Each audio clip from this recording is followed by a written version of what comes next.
woo, hello, welcome back to Vigil, Wildemount Chronicles. Hey, I did it right.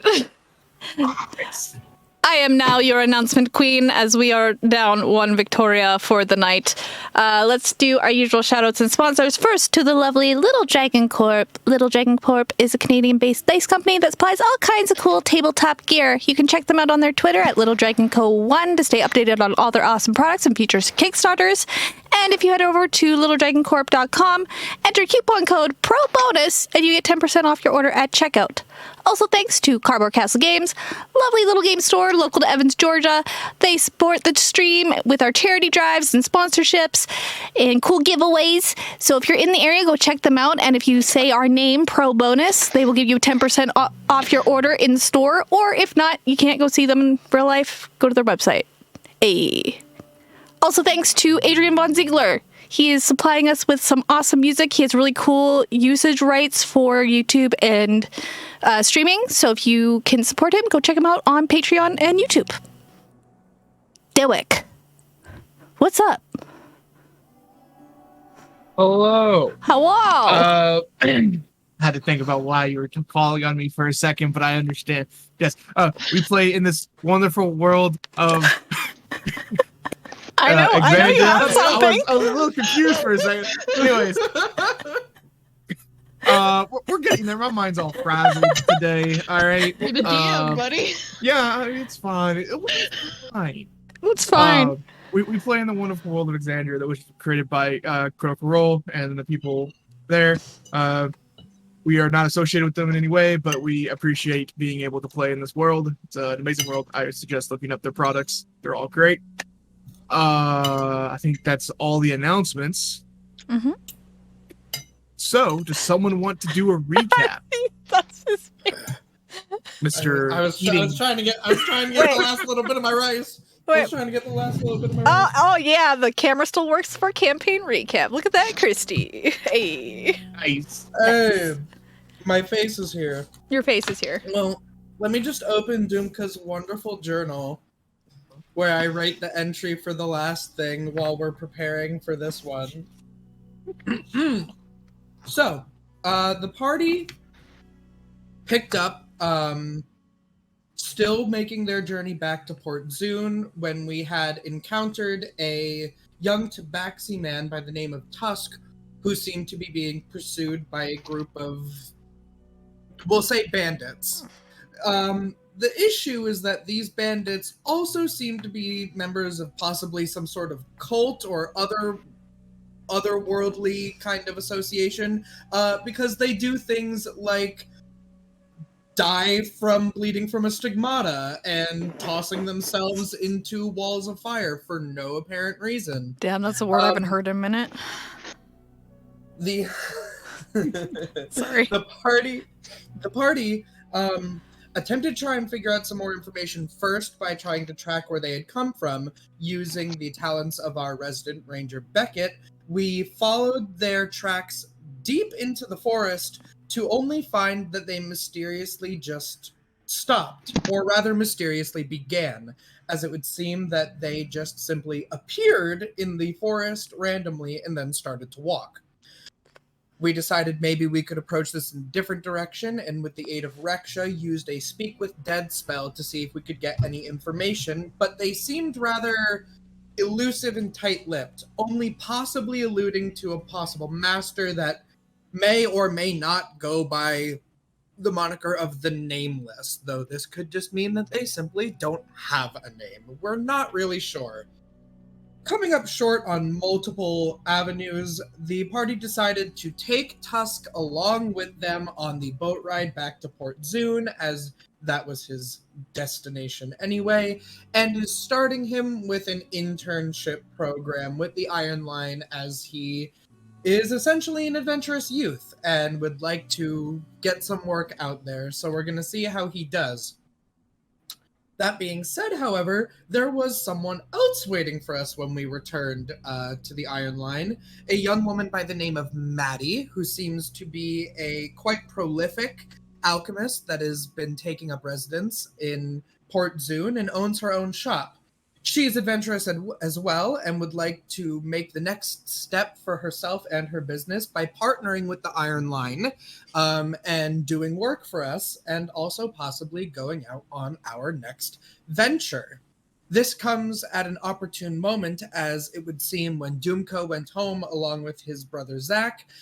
Zach's old master, his martial arts instructor, has returned from journeys abroad and is staying back in Port Zoon for a while, and was hoping to get Zach sort of brushed up on possibly some more training and some future lessons before they part ways again. For those of you that have been following us for a while, this is a character switch of Kristy's character who plays Zach switching out for Matty. So we are very excited to see where the adventure leads us with this slight addition and change up to the group. But that's pretty much where we left off. We are on the cusp of possibly taking some time skips, I believe, and seeing where the party gets on in the following days, weeks. We don't know. We're going to figure it out right now. Also, just want to throw one more little tidbit in there. Wait, I think I have it. Wait. Okay. Here we go.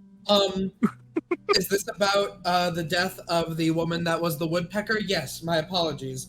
Updates on the death of the woman who was the woodpecker that fought in the arena with Tremayne.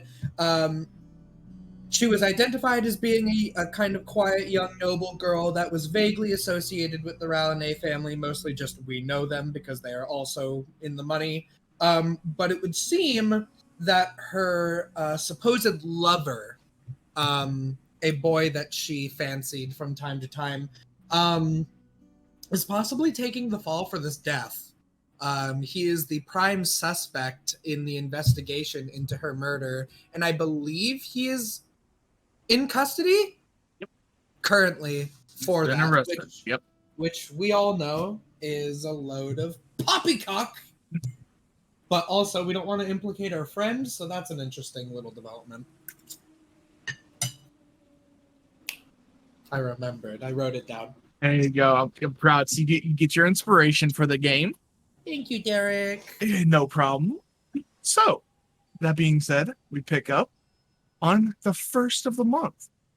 So we know what that means. Oh, we're going to make money. We're going to make money. Yes. Hopefully. All right. So what we're going to do, I'm gonna go ahead and do Maddie's first. Okay. So Matty, go ahead and roll me 2d6. Ooh. Ooh. Okay. Which d6?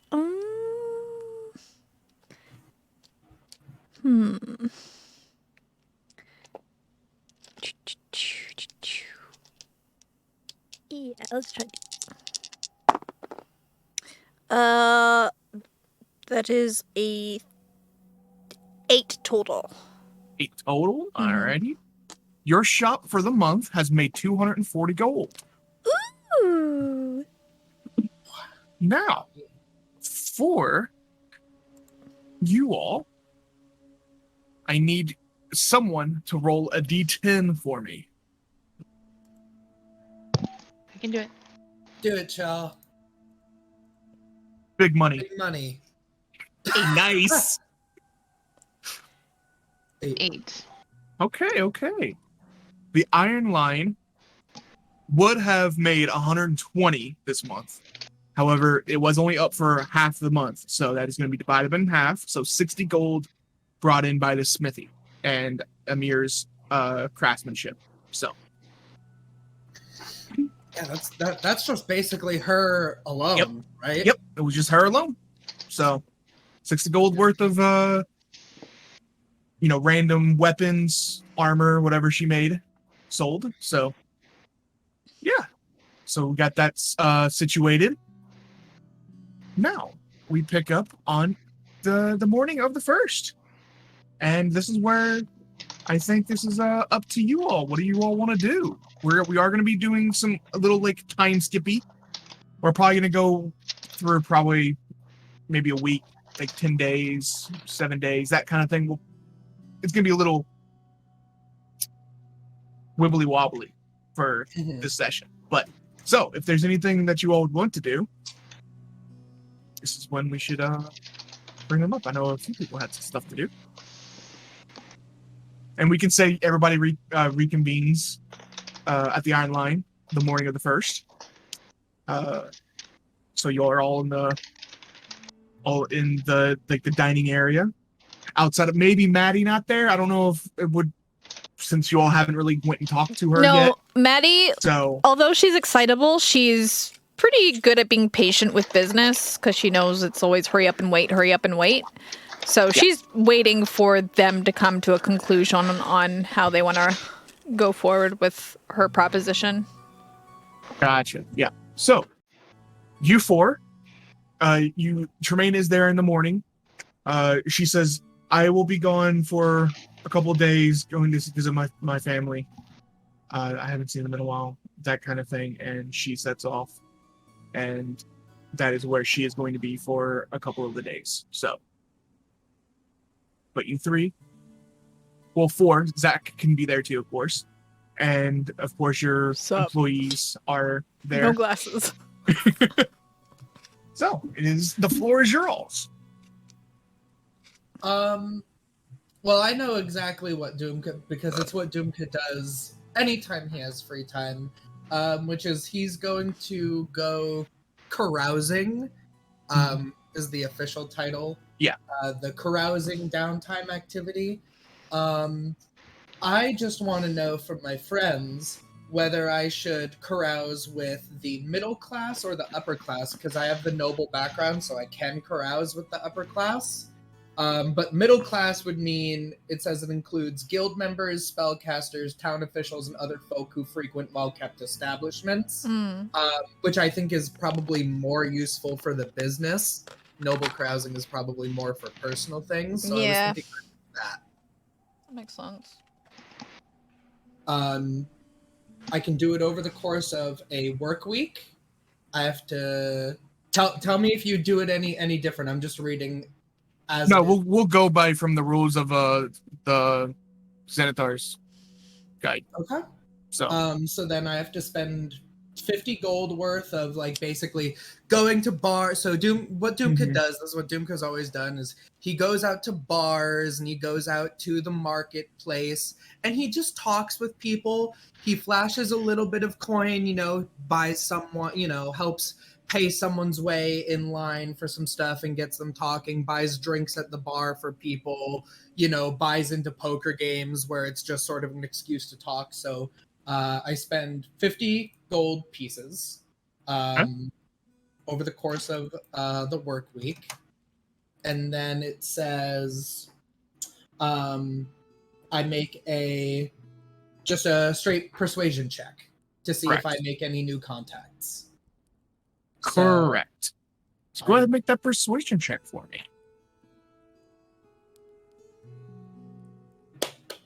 24. Ooh, nice. That's 3 allied. Okay. That's down really quickly. So he I would say he does his normal thing in the bars and the marketplace, but also now that we're I feel like actually some of this might even be talking with Matty and working out how her business integrates and being like, hey, is there should I talk with people that work as your distributors that you get your alchemical supplies from? Maybe I can get you in touch with some people that I know in this, that kind of thing, and start sort of making a nice web and chain of people working together. Maybe an apprentice for Emir. Sure. Yeah.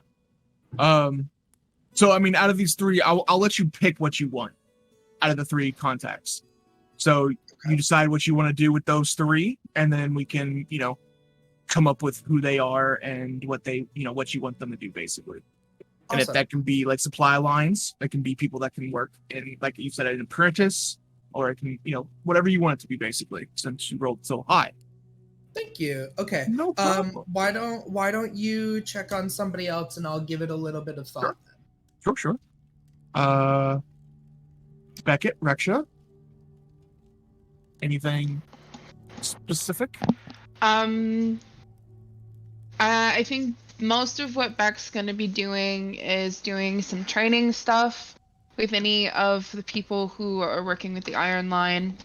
Mm-hmm. I know he talked about potentially starting to do like workshops and sessions and stuff, and obviously that's not anything that we have formally like done, but he's probably going to be like, hey, I'm going to be training. If anybody wants to come with me, I can give you some instruction. So like if our newfound Tabaxi friend or anybody else wants to join, he would do that.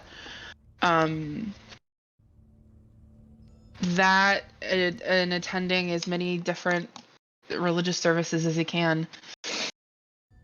So we'll get to the religious stuff in a little bit. Mm-hmm. But as you mentioned this, currently Tusk is the only one in the warehouse for this like first day or so of you offering this. But he will willingly take up any offer to learn from any other person. What I want you to do.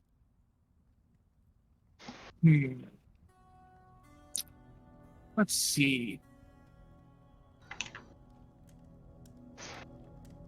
What kind of checks? It's going to be an intelligence check, but what kind of check do you all think would be suitable for teaching archery or melee combat?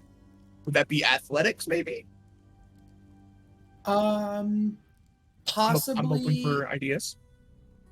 Possibly like intelligence-based athletics Yep, for that's what I his was- ability to like instruct, but then if you're proficient in that Or skill, intelligence-based survival. if it's like for the tracking, or just intelligence plus proficiency bonus for he's teaching things that he's proficient in. Yeah. And Yeah, it's So it's based like on an how well- all-encompassing- with the weapon. I think that's Oh, what is I it would do. Okay. Sometimes what I do with those rolls is I'll have an intelligence check and an athletics check, and then I'll take the average of the two. To like so that both things are contributing to it, but obviously you're the DM. So. Yeah, you can do that. Yeah, we'll do the first thing you start with Tusk is since I'm assuming what would you start with? Would you start with melee or would you start with a bow? Because he from what he said, he's good with a bow. Yeah, he seems pretty proficient with the So- bow, so unless he wants instruction with the bow, I'd probably start with melee. Okay. All right. So go ahead and make that check. 'Cause I'm assuming you're going to be using like long swords or something Mm-hmm. for the check. So intelligence plus proficiency plus d20. Um.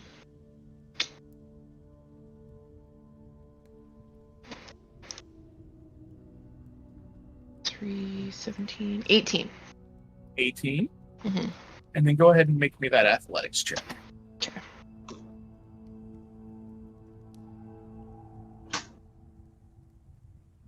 $17.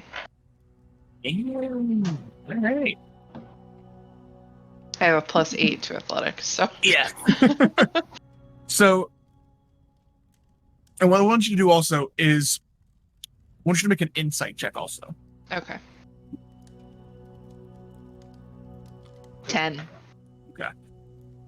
Good.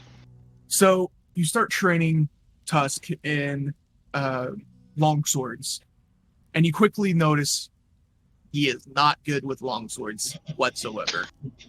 It seems like they're too heavy for him. He tries to wield them with two hands, and even with two hands, they're a little too heavy. Like, he is definitely like, he has some like muscle tone to him, but he is not super strong.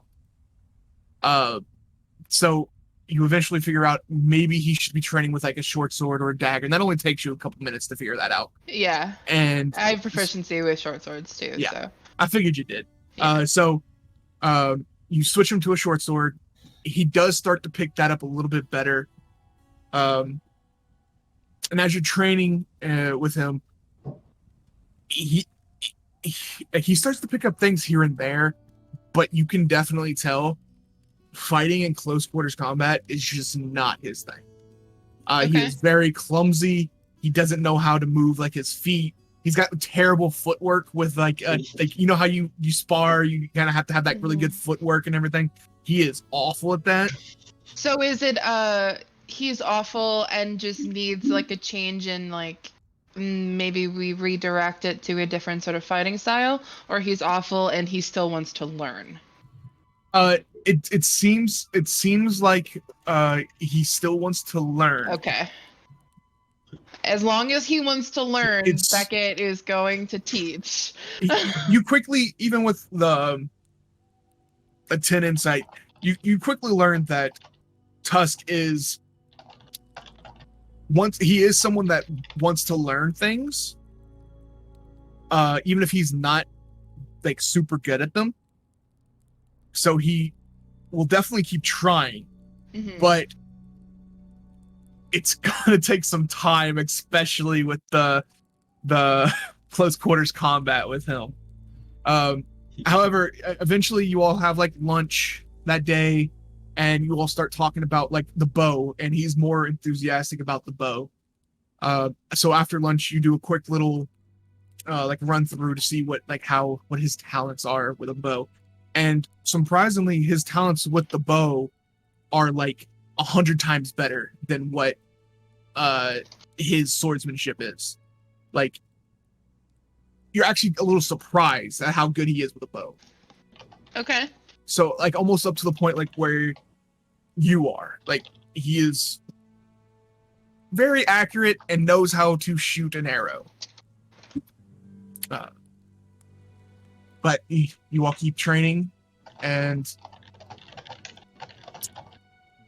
he will, as the weeks go on, the more times you offer this like lessons, he is there most of the time. Okay. And yeah, as it's long just as he's willing to learn. Yeah, he's Beckett trying. Teach. He's trying. He's Beckett, if anything, is an incredibly patient person. He's not the type, he's not gonna get like frustrated at him or anything like that. And he's very good at teaching, so he's really good at like, if he's good doing it one way, he's good. His insight is a +9. I just rolled a 1. You rolled okay. I was wondering why it was that low. I'm like, wait a second. I rolled a 1. His insight is a +9, and his passive insight, I'm pretty sure, it's a 19. So he's very, very good at reading people. And in teaching, so he's very good at like taking those like different nuances of how someone learns and changing how he is teaching.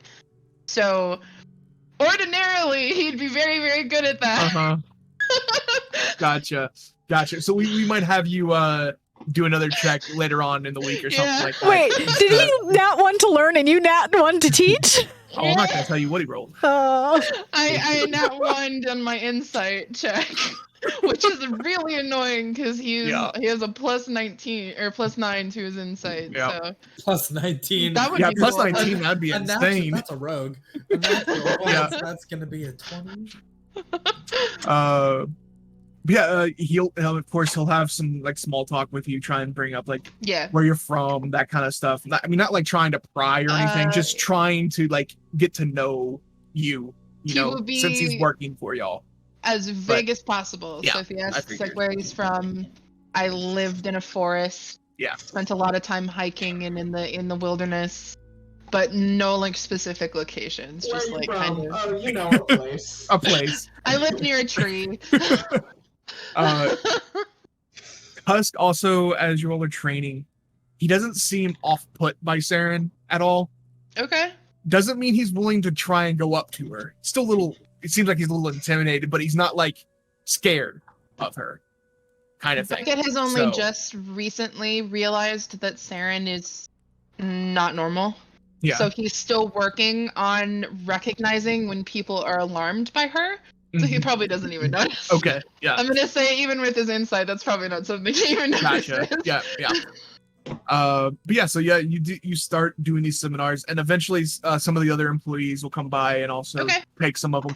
They are typically more advanced and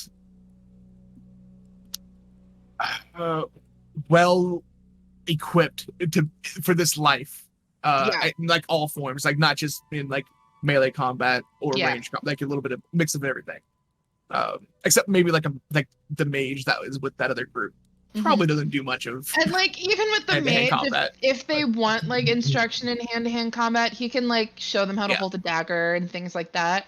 Or like show them different ways to hold and use like a quarterstaff, and anything that they're able to and proficient to use, he's also proficient in. He's proficient in both simple and martial weapons. So he has a wide repertoire. So if anybody is willing, he's willing to teach.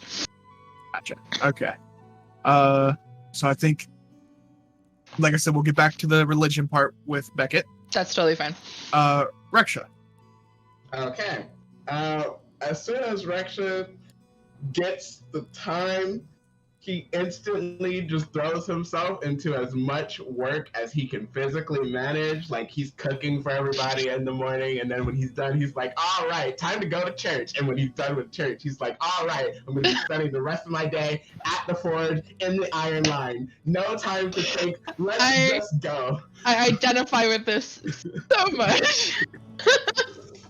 He was like, I am in crisis, and the only thing that will help is work. So... So he's always doing something, but most of his time is probably spent in the forge making things. Okay.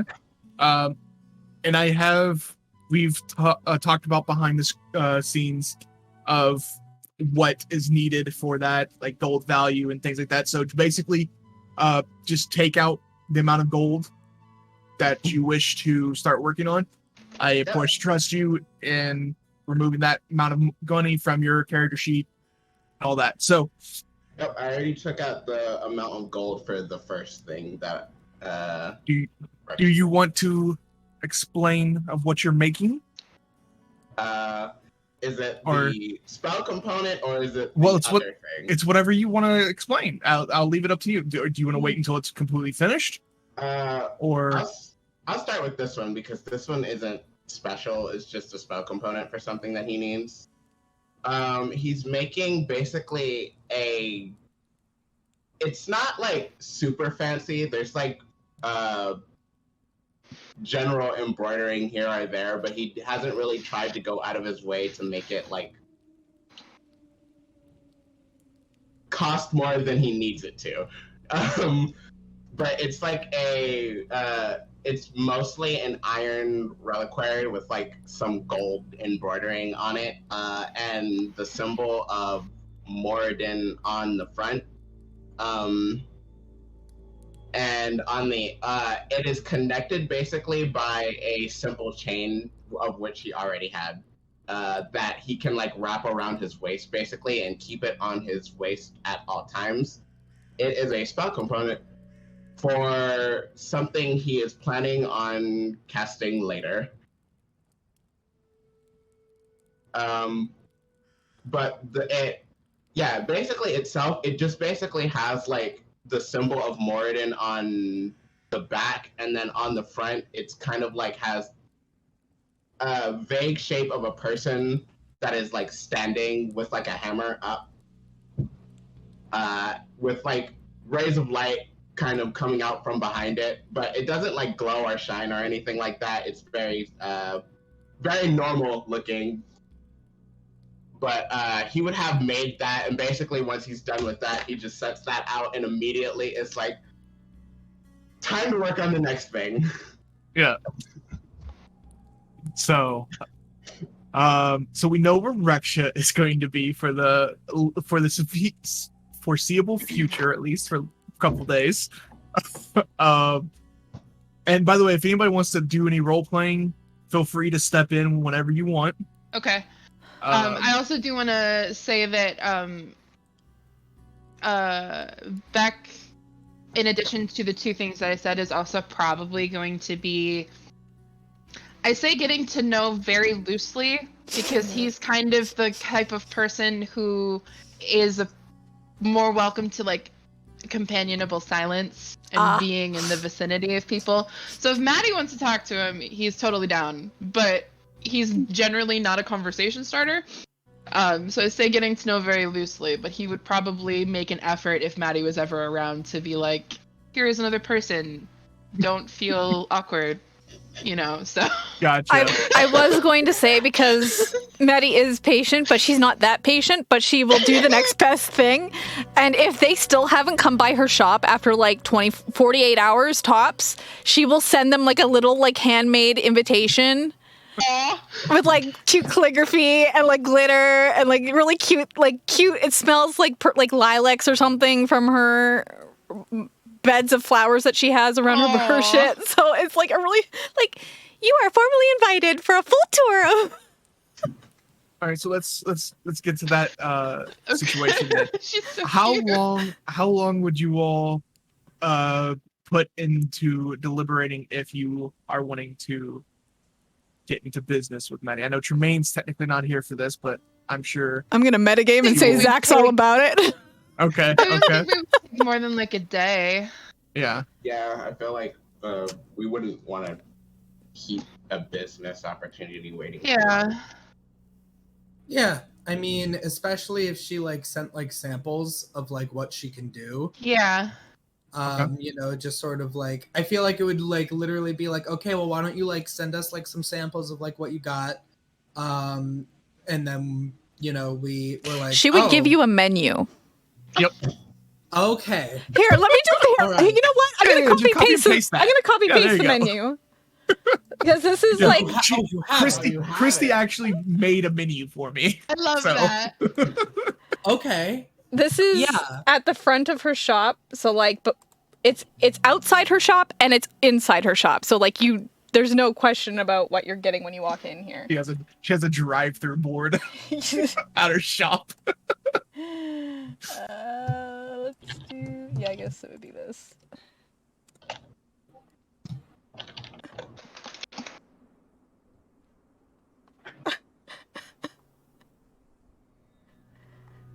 Dumka like takes a look at this and like, so like a lot of these words go over his head. He sees magic. I see you have locksmith services for out. Oh, well, I do a little bit of everything. I kind of like dabble. It's real. I get too many hobbies and like I get bored of one and then I have to go and do the other. It's almost like it's Kristy. And she's like, And I have a special, like, as long as I have it ahead of time, as long as I have about 24 hours notice, I can do an attunement with some special gadgets, and I'm really good at lockpicking.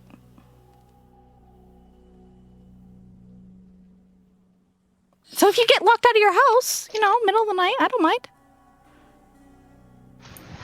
Or if you have, like, an old chest you found in, like, a time capsule, but you couldn't open it, those are always cool. That's very specific. Are you speaking from experience? Absolutely. These are just examples. I've done lots. This is this menu sent in? Yeah. Or is that just this is the parchment one. I actually have a full sign at my shop. Carved on wood. You carved it yourself, right? Mm-hmm. Yeah, I thought and so. this is all your own calligraphy as well?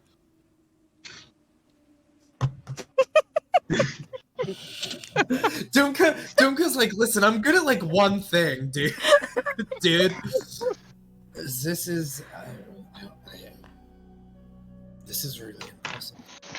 Thanks. I've worked really hard on it, so I'm glad that someone's appreciating it. And these are all services that you would be willing to do in conjunction with the Iron Line? Absolutely, and there's a lot of stuff that's not on the menu as well, just saying.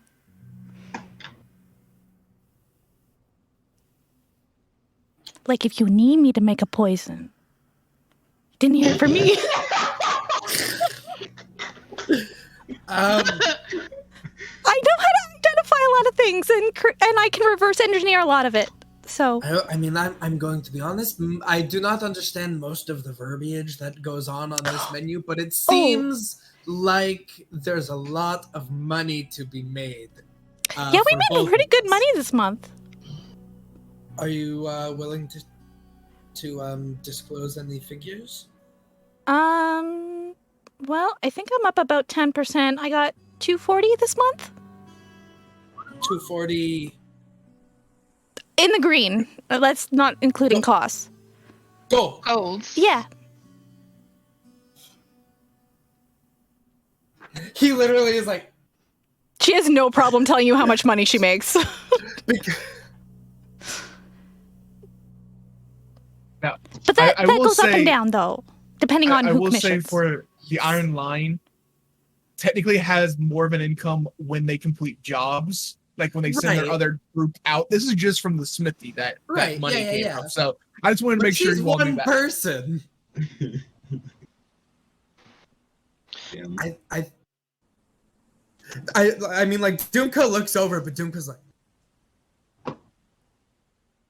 Yeah, I told you she was amazing. Thanks, Allie. Ali Fan speaks I up know. as- Thanks, Allie. I think that we can make a deal. Yeah? So, in going into business with one another, what are your expectations? What is it that you'd like? Oh, well, whenever you guys, leave the city, invite me, please. Let me come along? That is dangerous work, you know. Yeah. That's usually isn't my line of work. Know how many traps have exploded in my face? But I got I healing hope it's potions. not It frequently. not so much anymore. When I first started out, You know, my brother, he always used to say, Dumka, if you're going to make problems, at least also be able to fix them. So, I you know, definitely can fix my problems. I like someone that can fix problems. Well, I don't like problems, but I do like puzzles. I think that we can make an arrangement. I'm going to talk to some people throughout the week, and I'm going to Oh see shit! what I'm we not wearing my can- glasses. what I can't even can- see you. Oh, there we go. Hi. Hi. I'm going to I'm going to talk with some people this week, I think. See if I can get something going that makes it a little bit more equal and beneficial to everyone. Sure. I think that would be good. I'm open to anything, honestly. You seem multifaceted. Well, you know, Skilled. I've It's been. very impressive. Thank you. Thanks so much. Oh, you guys are making me blush. Oh. Did you is this all? I mean, are you with a guild? Did you mention where you were from before Port Zoon? I didn't. Did you study? Yes. Family runs in the family. Dad taught me. Fair enough. Yeah. Fair enough. I mean, before here, I was living up in Lyringorn. Lyringorn. Is that in the Empire? North. Way north. Way north. And I'll before take that, your word. Searingorn. Dumka's like, mm-hmm. And before that, Searingorn was in the Feywild. I've been around a lot of places. I've honestly lost track, but I've been in Port Zoon for about 3 years. When did Do you plan on making it a permanent home? Don't know. Maybe. I mean, we're pretty settled as it is.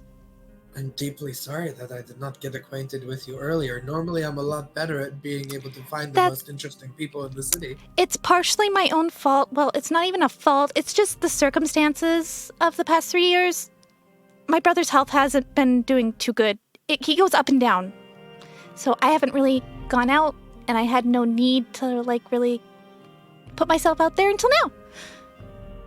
My apologies. Is he here with you, or is he Uh, out of the city? He's at my shop. All right. Well, We have a shared room up there. I wish him the best of health. I am sorry that it has been so difficult for you. It's okay. It's normal. Well, on the business side of things, I think I can help. And I'm sure Beckett, you said that you were going to be spending a lot of time at the Iron Line, right? Because you're doing the training? Yes. Would you be alright with making sure that Matty gets... I know it's not a lot to get familiarized with the space, but just make sure that the transition is kind of smooth? I'm sure Zach can help. Key looks at her and kind of smiles and nods. I'll also be there in case anybody needs me for anything. I have a ton of things to get to. Do you need assistance with any of that, by the way? You seem to be rather surprised. busy lately. What are you doing I'm by the... surprised that you could even come over to this. I could You've probably been- help you. I have tools with me if you need help. I do appreciate it, but I think this is something that I need Oh, to do. personal project? Won't touch it. I respect. Reksha, do make time to rest and recuperate, though. You know, we are in between jobs. We are supposed to be relaxing. Of course, he says, not going to do that. Of course he says. You know, we could do something fun together. What would you like a tour? Absolutely. Show me around. I give her his elbow.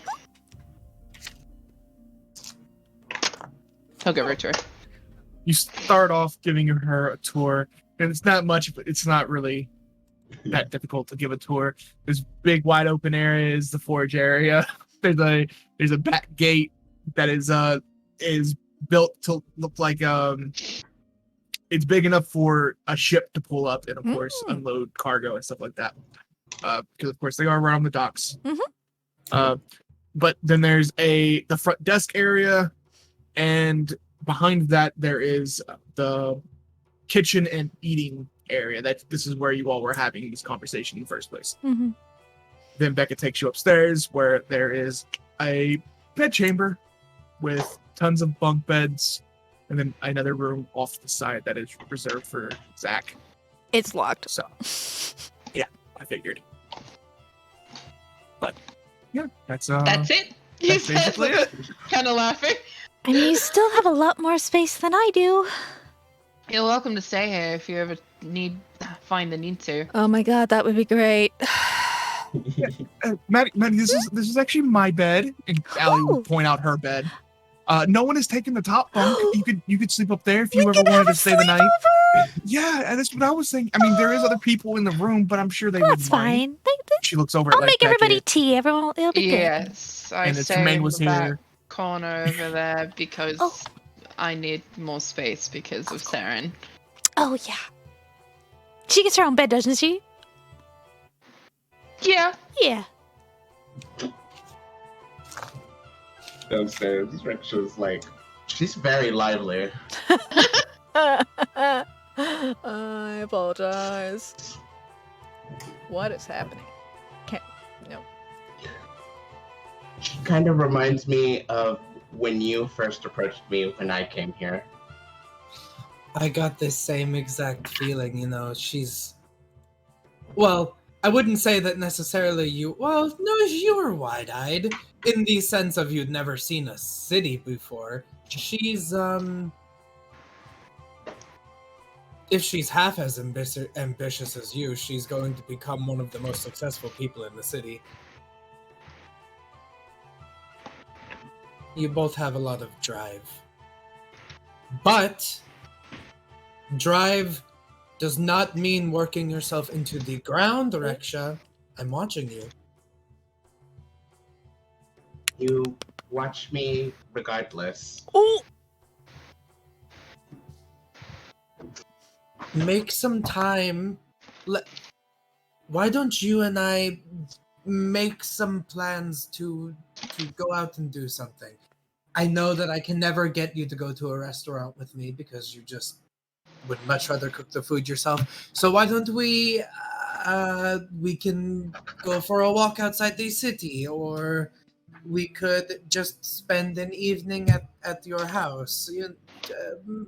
We could go to maybe I could take you to the bathhouse or something, and get yourself all loosened up so that you can continue working without the risk of braining yourself or something. Why don't we make plans? Oh, sure. That sounds lovely. Whoa. So when is a day that you're free Oh, to make plans? Not tomorrow. The church needs me for an event that they're holding, or the day after that, because in about 6 or so days, I should be open. 6. I mean, what about just that we can do something in the evening if it's easier? In the evening. You know that I stay up pretty late anyway. That is true. You are a bit of a night owl. This is when the more interesting people come out. He's thinking really hard. He's like, what time haven't I booked up with things to do? I think I could make time some evening before 6 days, hopefully. All right. I'd like to be helpful. Just let me know. You know, I am always around. Of course. And I can fly over really fast. Oh. My bad. No, it is fine. I needed that realigned. And he stands back up and just goes crack, crack, crack, crack, crack. Oh. Maybe I really do need to go to get a massage. All right. Well, I won't keep you any longer then. You are very busy. I will. You know where to find me if you need anything. I know one of several places I can look. Goes back to the horse, spends the rest of the day doing what he's been doing all day, every day. I'll take out the money for the next thing. Okay. Matty will turn to Beckett and kind of like glance at Allie Fane almost like accusingly and be like, you never told me about him. Why not? What? I was told not to mention. I don't know why, but I was told not to mention. I don't. Why was I not allowed to mention? She looks at you, Beck. I'm keeping a much lower profile in the city, so my name is not put on many things. Oh, sorry. No, that's fine. How long have you been at Port Zoon? It's been less than a month, hasn't it? Like Technically, you've been traveling for most of that. Yeah. Honestly, only a couple of weeks, and I was traveling with the Iron Line for most of it, so I haven't been here very much at all. Okay, Allie, you're forgiven. Thank you. I was just following orders. You know, I wouldn't have kept something from you if I wasn't. Here, how about this? As long as you're not talking about me to any official, with any official matters, you can talk about me as much as you want. Okay? Deal? I think I would rather keep it with not talking about you at all. That gets a little confusing of who I can't. Just talk tell me. About. Just me. Allie, just me. Okay, well, but he just said that he could talk to anybody that's not like official. So what does that mean? If I'm at the bar, can I talk to random strangers about him? I gotta. Do you want to? Confusing. No, I'm just. What if it comes up? I just hug Allie. Okay, calm down. It's okay. You get like this sometimes. It's too much. It's okay. I'm sorry. Yeah, she gives you a hug also and calms down eventually. But nothing. You're cute. Kind of blush a little bit. Thank you. Actually, all the Iron Line people are pretty cute, huh? Beckett standing right there, just like. Allie kind of just like looks down. If you say so.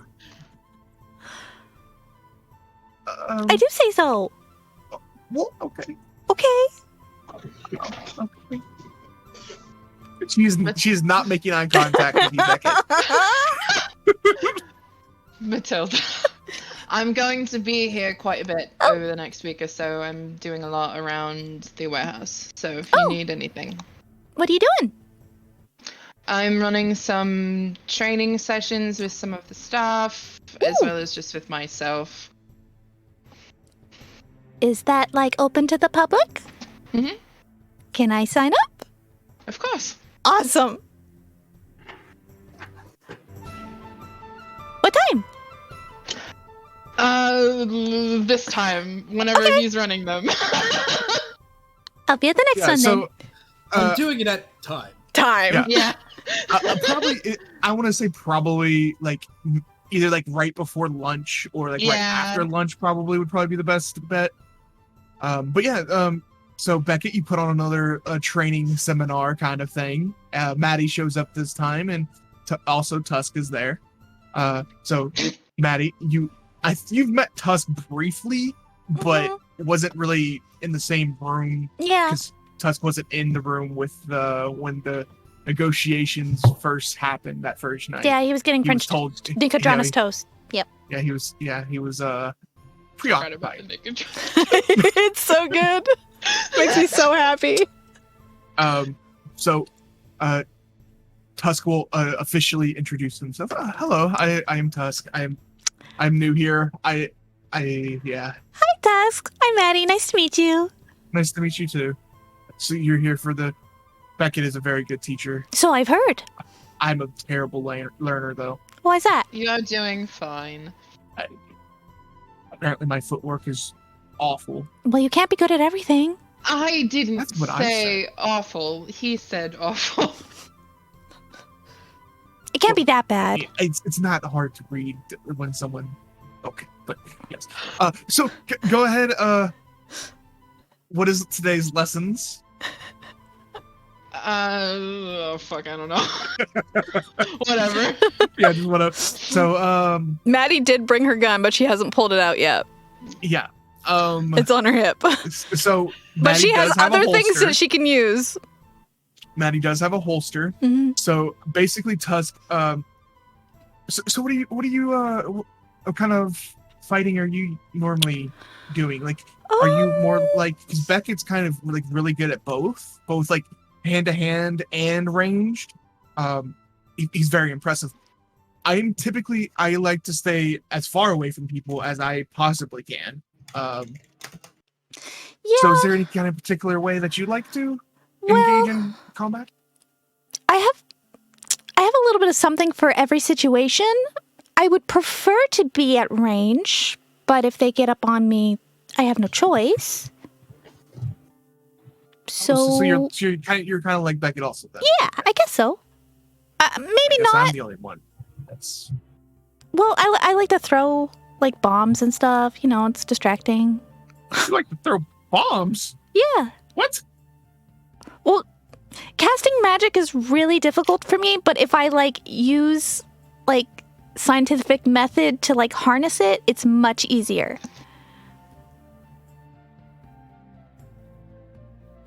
Tusk looks over at Beckett. I really don't want to spar with Annie if she's going to be throwing bombs. No, I won't throw We're bombs. not using any bombs No, today. no. I wouldn't throw No. bombs at you. Oh, well, okay, thank you. I would hope not. I'm not mean. I know that. I just like, but if you spar, you Yeah, I know what some sparring people go is. all out. Some people go all out in sparring though, and I didn't want to get hit with a bomb. Well, don't you guys have like training weapons? We do. Okay. We do. We do. What? We do? Okay. You all have been training with actual weapons Yep. for this whole point, yeah. Yep. So he. Tusk I is like, don't generally find, especially because I am proficient in the weapons I'm teaching you, I don't need the training weapons. So you using a training weapon on me is not necessary. Because I can manage myself around a sword well enough. But if, say, you two would begin to spar, I would say probably, if it's at least if it's a weapon that you haven't used before, I would say we should probably use training weapons. Okay. Well, Matty, why don't you show us what you can do? I will say, Beck has never touched a gun before. Are they martial weapons? I believe it's a special weapon, actually. It's a specific. No. Yeah, you have to have a specific thing, like a specific, It's its proficiency own with category versus like simple or martial. He would be particularly interested in learning, though. Okay. If that ever gets brought up. Sure. Yeah, she'd hand you her gun, but it's not loaded. So this. Do you want to describe? As I say, do you want to describe your weapon? It is a hand pistol. It is actually like I'll show a picture, but it's different colors. Where did I have it? You sent them to me. Yeah, I got it. So it's actually black, like it's a full matte black hand pistol, like more ornate, and then it's got like bright gold yellow calligraphy, almost like runes etched into it. And then you can see like there's a spot right after the trigger that's got like a little slot open, but it's empty.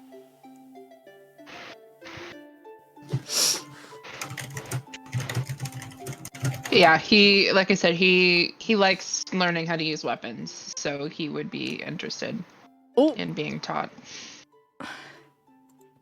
Do we have like a bullet arrow? Yeah, thingy? there's definitely an archery perfect target that you can fire at. Yeah, I'll give him a test run. So I'm gonna like pull out like a clip from my hip and smack it in, and you see the gun lights up. It starts to glow. Now this thing I invented. It makes it so it's very easy to use, and it hits a little bit harder, and I don't need to reload it. It's very good. If I do so say myself. So I'm gonna aim and fire. Go ahead and make me an attack roll. Oh hell yeah, bitch!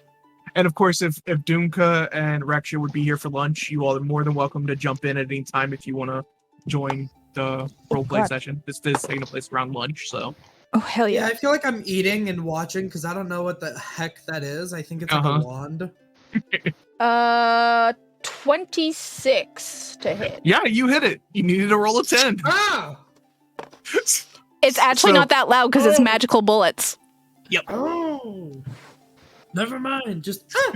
It is. Yeah, you do hear a pop, but it's not like it's not black powder because of this thing that she's made.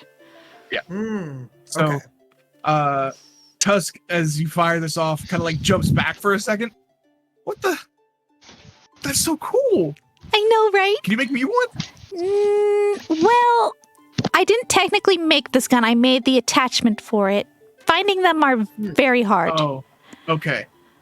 Okay. So if I find a gun, could you make me an attachment for it? Oh, absolutely. Awesome. I will keep my eyes out. Reksha, you would also, if you're there, you'd probably also you would hear this pop from behind you as you're still forging whatever you're forging. I like to think he doesn't hear it because he's probably down on whatever he's making at the exact same time it goes off, so he doesn't react. So yeah, well then, Ali Fan is kind of even though it wasn't very loud, it startles her and she covers her ears and goes kind of moves back towards the counter and goes back to doing some paperwork and stuff. But Dumka, you you see this as they're talking about it. If you want to, I mean, he's just sort of like. I thought that you were going to throw acid on it or something. I did not expect that. I do have that as an option. I don't like using acid because I've burned myself so many times, but I'll use it if I have to. No. You use magic, right? Mm-hmm. Do you know the Firbolg cantrip? So what's funny is I just took it last level up. Perfect. I'm going to show you how I use the Firebolt cantrip because I can't use it like you can. And she takes out the switch and pulls out a new one and fires, and she casts Firebolt.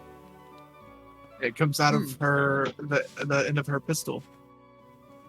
Magic gun. Yeah, that is a lot more controlled than what I can do. I'm going to be I hadn't told anybody this. I don't know.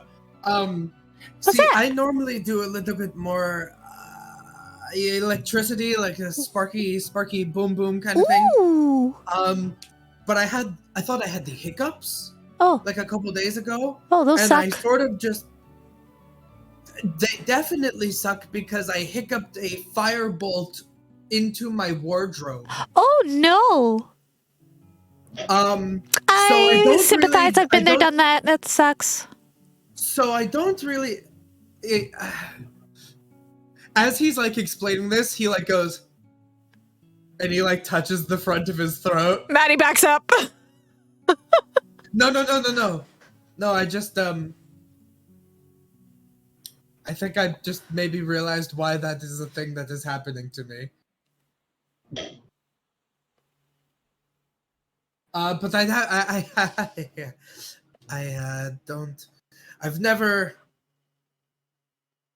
I don't have like a tutor or a teacher or anything. I sort of just have to figure it all out.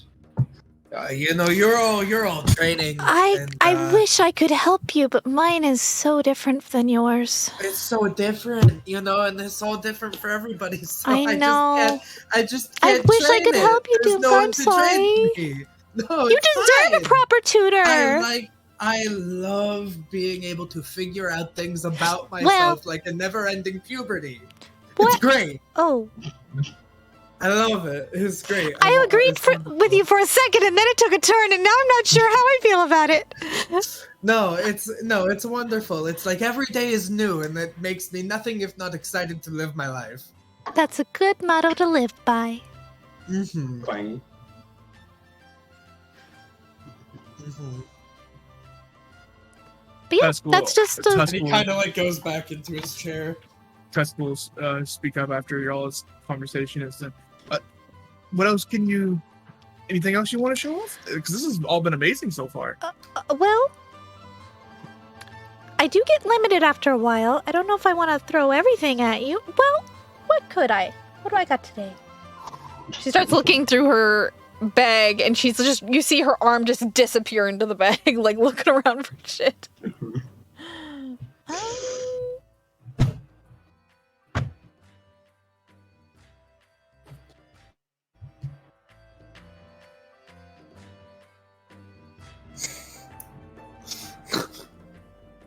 She has a very long list to look through. Yeah, she does. She's gonna pull out.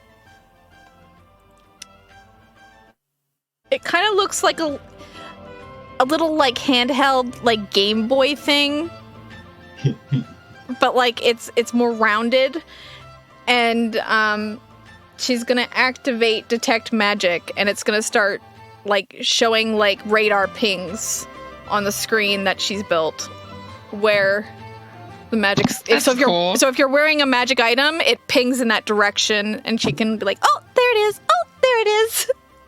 Yeah, so I think everybody here has some sort of magic item on them. Beckett, Right. you have a sword, right? I think you have a Yeah, plus I have one a plus sword. one longsword. Three. Yeah, so Dumka lights up like a Christmas tree. Ooh. Reksha Wow. does. I have the maul. Well, the maul's not on me, nor is the armor, but I do think I still have that iron flask on me because I don't know Okay. what's in it. Yeah, so Reksha has some kind of magic item on them, and Beckett also has it looks like a sword. Mm-hmm. Tusk doesn't have anything. Alifane doesn't have anything. Ear doesn't have anything. See? That is your usefulness is apparently limitless. Depending on the Boundless. day. I have to say it's really cool seeing all the stuff that you can do, Matty. Oh, thanks. Can I try to shoot your gun? claim. Sure. This is Matty. Okay. This isn't Zach. This is Matty. Yeah, sure. So Tusk will take the gun and will attempt to fire it. I will At the target. show him how to like handle it Okay. and make sure he never points it at anyone without intention. He keeps it aimed at the ground. Don't look down the barrel. They're magic bullets. You're not going to see them till they're in your brain. Gotcha. All right. So he does not have proficiency in this, of course. Mm-hmm. I forget. Did you use intelligence to attack, or is it dexterity based? I think it's just dexterity. think I'm not it's sure. Dex. I'm pretty sure it's Okay. Dex. All right. So let's just see where he gets.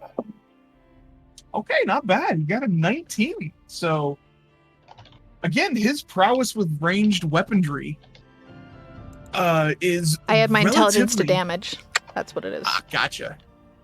So, but his proficiency with ranged weaponry is still quite good. Yeah, it's He ranged. hits the target right on. There you see. Nice. I Nice. have to get me one of these. This is so cool. Let me know So if you much ever better find than a more. bow. I've been dying to find more. I will.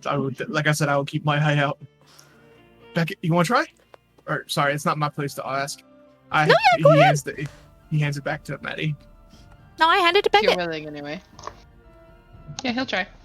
All right. So just roll a d20 plus your dex.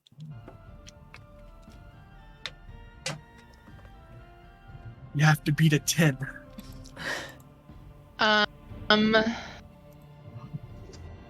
10. Hey! So, Did it!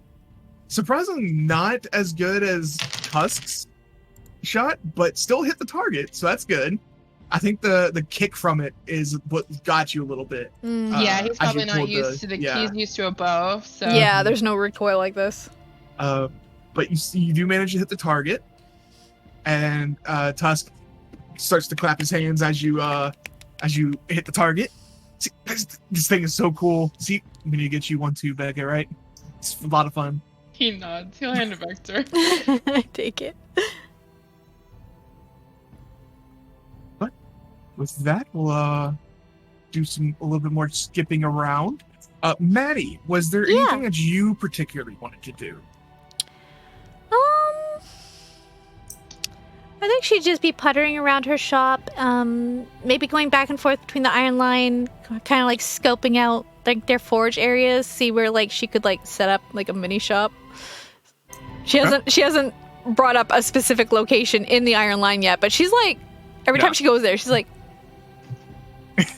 Scoping it out. For scoping that, it yeah. out. Yeah, she's probably just putting around at her shop, helping her brother out. Would this be something that you would invite them over? Oh, absolutely. Do you want to describe your shop to everybody? Sure. Well, you see the menu, which I guess I should say for stream because I don't think I said it. I don't think you did either. Okay. It says, ask us about our acid neutralizers, antidotes and antifungal treatments, experimental elixirs, fermented fruit juices, healing potions and salves, herbal teas and remedies, locksmith services, magic and mundane ales, magic item identification, mechanical gadgets, metalwork, flasks, kettles, and cauldrons, poisons and unknown substances identification, repair services, specialized tonics, and of course, coming soon, restorative regents and fireworks. And it also says all custom commissions are made to order. So it's definitely a smaller building than the Iron Line for sure. It's got more of a rounded shape, and that's because like when you first approach it, it's all like heavy oak, like dark oak wooden frames. But when you go inside, and you would probably even see it before you go inside, there's like almost like bushes of like tree leaves coming out the top of it. And as you walk inside, you see that the centerpiece of the shop is a giant tree. in the middle, and it's got like you see piping and tubing of misty water, like water coming in, like irrigation into like a small little mini terrain to keep the tree healthy in the center. Because off to like the left there is a mini forge and cauldron set up for her boiling stations, and then to the back wall there is a desk with all of her ledger work and work orders, and then behind her is fully cased, like stuffed full of just random books. There's no organization to it at all. That's like the one thing that's not organized, is the books are everywhere, paperwork's everywhere. And then all the other walls and like mismatched shelves are full of just ingredients and flasks and potion bottles. A lot of them in their raw forms, none of them are mixed yet. But if you have like specific like needs for like herbals, it's alphabetized, like it's completely separated. All of her materials are like properly ordered. Inside is also dark oak. It's very like humid because of the misty water around the tree, and then the constant forge going in the background. It's just, there's not a lot of room to walk around between the aisles. It's kind of like you have a full path to the desk, and that's about it. So as you all have been invited over to see Matty's shop, actually all of you, like even Beckett, has seen this shop before, because it is like legitimately one of the only trees growing in the city. Like there are a few people with the like higher money standings in the city that have like trees in their front yard or that kind of thing, but this is one of the times that this is like in the middle of the city and there is a tree growing out of a building, and you're not sure if the tree was there first or the building. Yeah, but you all have seen this building before, especially going to the anvil, since it's right down there, the street from the anvil. So you're muted. I know. Wouldn't have meant that. I've walked past this building so many times, and you know what? I just now realized the tree is growing out of it.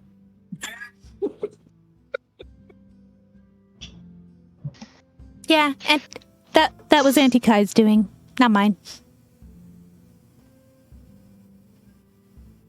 But I wanted to keep it, like, I know she's not here to maintain it, but I kind of want to keep it as is. A nice tribute. You can see why I need more space. I'm running out. Yeah, it takes up a lot of space. It's really pretty, but it's, like, right in the middle.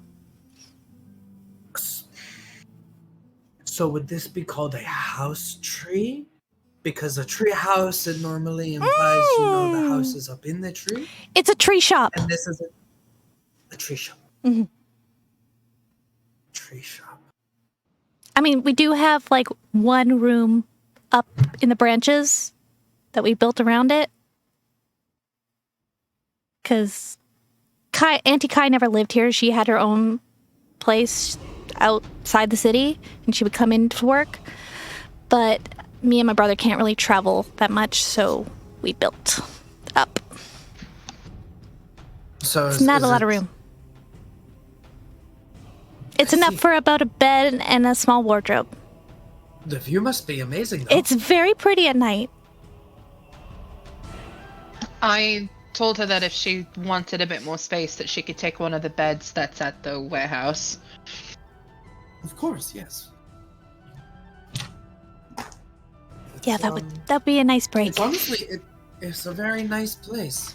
Thank you. I understand what you mean about needing more space, especially for all of the things that you do. You do all of that just in here. Yeah. I don't have enough space. I mean, how do you not? It's a struggle. You manage. I would lose so many things. You do. I know. I would lose so many things. I have. They're here somewhere. I'll find them eventually. That's what I always say. Yeah, they're not. They But didn't. then again, it's also bad to have a lot of space and then lose something, because then Then it could be anywhere. if you don't find it. I still don't know where my good headband is. He's wearing it. This one? It's on your head. That it is. Hey. That it is. But yeah, this is. But yes. Welcome to the new Metal I've started Alchemist. talking with some people to make the transition, or not transition, but the expansion go over. Sure. Well, thank you for showing. Absolutely. You guys are welcome to come by anytime. If you need anything, just let me know. Of course. And, did you say your brother cannot travel? Does your brother leave the home? Does he go about the city? Oh yeah, he can go about the city. It's just he can't walk for long distances. He gets really tired out. Hmm.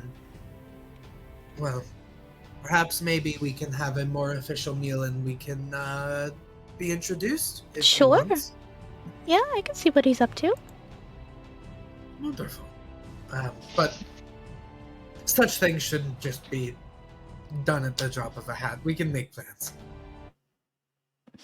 You know, it is always good to know when you're available to make plans to hang out with people. Wow, Reksha's the probably not shade. even there. Why are you getting louder? I had a cough. Oh, okay. You okay? I have something for that. What do you have? Actually, wait. She's gonna pull out like this small little like disc. It's like a silver disc, and she puts it down, and then she's gonna pull out a kettle and put it on top, and you see that the You're silver just doing disc that starts like burning hot red as it to a starts. hot plate. I have a hot. She made a hot plate. It's her own invention. Oh, you're just making tea like right now. Yeah. There's Making tea right now. yeah. I take. If there's one thing you should know about me is I always have tea. It's my drink, and it's really good for everybody else. It can help you sleep. Can help your throat feel better. Can help you sing. Can you take you can take this this thing with you on trips? I never leave it anywhere. It's always on my person. Oh my god, I love her so much. Oh my god, I love you too. Oh. Dumka does the little. Welcome to Matty, fam. So, and with that, I think that's a great place to take a break. I know it's a little bit earlier today, but You had me it's scared. You had Yeah. me scared that we were halfway through. no. It's a little bit earlier than what we normally do as a break. But yeah, I think this would just be a good time for a break. So we will be back 5-10 minutes, refreshing some drinks, getting some snacks, all that good stuff. So hope to see you back then. And we'll be BRB right back. fam. BRB, yo. Oh.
welcome back. Thanks for waiting.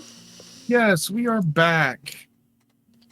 We have all been refreshed with drinks and snacks. And we are ready to get back into this. So, we left off with the party going to Matty's place of work and home. And we're setting back off into everybody's busy work schedules. So, I think what we have left, a few things left to do. But I think we're going to go to Reksha and Beckett. Because if I'm not mistaken, Beckett is being taken along with Reksha. If Reksha offers, yeah. Reksha, was that something that you were going to do, or is that just something we're talking about?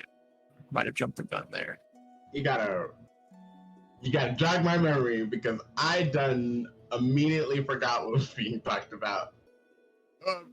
Going about your religious activities that you wanted to do. Yeah, of course. So He's not like openly telling people this is what he's doing, but he's also not like hiding it. Yeah. So if Reksha sees him going, yeah. Yeah, if there was any like interest at all, basically, Reksha would be very happy to be like, yeah, come, I'll show you like what I do in the church. And what he does is basically like a lot of he for the most part tries to keep things clean. He's not the best like speaker, but if they do ask him to say anything, which I'd imagine they would from time to time because he's literally like a cleric. He definitely would. He would stress that you don't need to be like mindlessly devoted. Basically, as long as you like keep a part of it in your mind at all times, you should be good enough. Like, you don't need to do what he does, which is like pray all the time, you know? Casual faith is good enough. So when you say faith, what is it exactly what does that mean for you? That's an interesting question. Because my experience with what one might call religion, I think, is very different than what I've been seeing and experiencing here. I've been kind of going out and going to different temples and just attending different religious services, devoted either just not devoted necessarily to anybody in particular, going to different religious services that are devoted to specific gods, just kind of trying to get an idea of what it is like for different people. And universally, I think my experience has been very different from other people's. So, what is it for you? Well, faith can be very different for a lot of people, I'm sure. Some people, for me, I treat it as guidance. For other people, it might be something to lean on when things get tough. And there's nothing necessarily wrong with that. I have been leaning on it a little bit more recently. I am normally very independent, I would say, and I try to show my faith through doing what is right and through doing what it's known for, which is forging, which is also my favorite activity. So it's not very hard. But it's also nice to know that if I need to call out to someone, even if they don't answer me directly, someone is listening. Well, kind of like smiles. What was it like for you?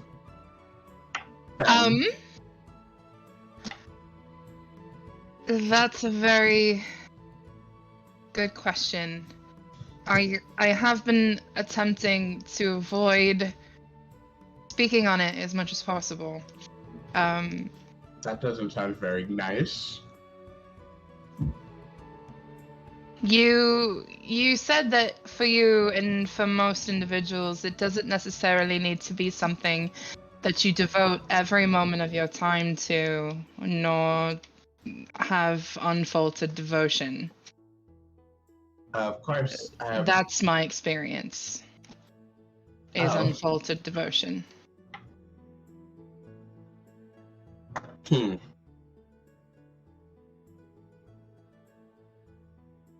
of like puts a hand on his chin.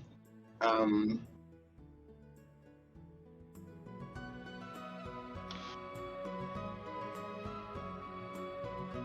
don't want to step out of line and say anything that would be rude. You can speak freely. Reksha, it's okay. Unfaltered devotion is something that only works for a very, very small group of people who I would dare say kind of leans in. Don't really have anything better to do. Yeah. And to try to enforce that on other people is a bit scary.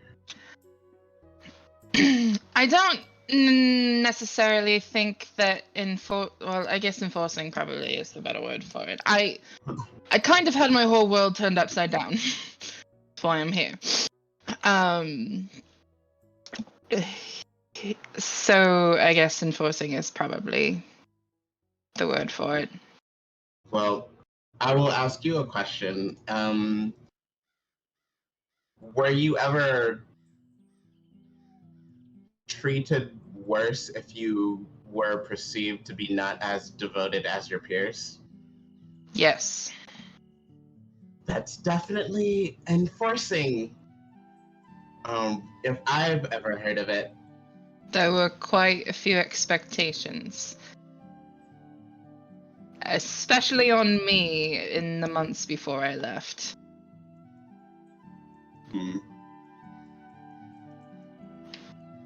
Did you hold a special role? I know that I, as a cleric of my specific church, I am expected to uphold a couple more duties than the rest of my peers. Yes, in a sense. Definitely not. I'm not a cleric like you are by any means, but I would say yes. No, I'm sorry that you had that experience, but It's all that I knew. I can assure you,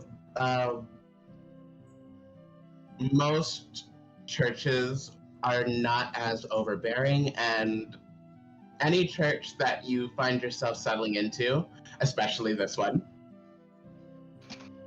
wink, wink, nudge, nudge, will be welcoming you with open arms should you decide to stay.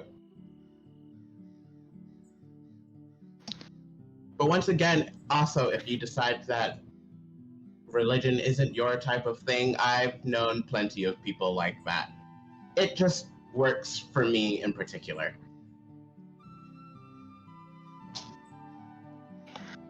I'm finding myself in a place where the way that I grew up was my entire identity. And now I don't know what my identity is. I've definitely been there before. So I'm just trying everything on for size.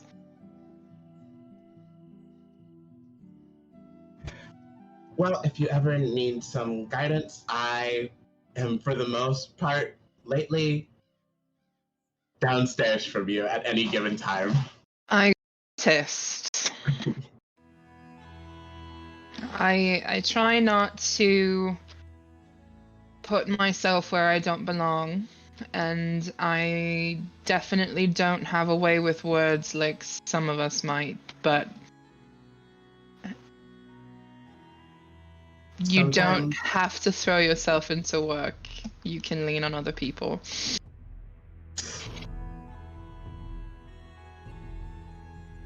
Hmm.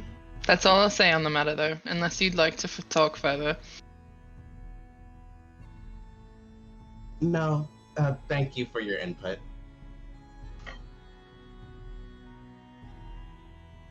I think someone's calling me to go do. I forgot something. I'll be right back. Okay.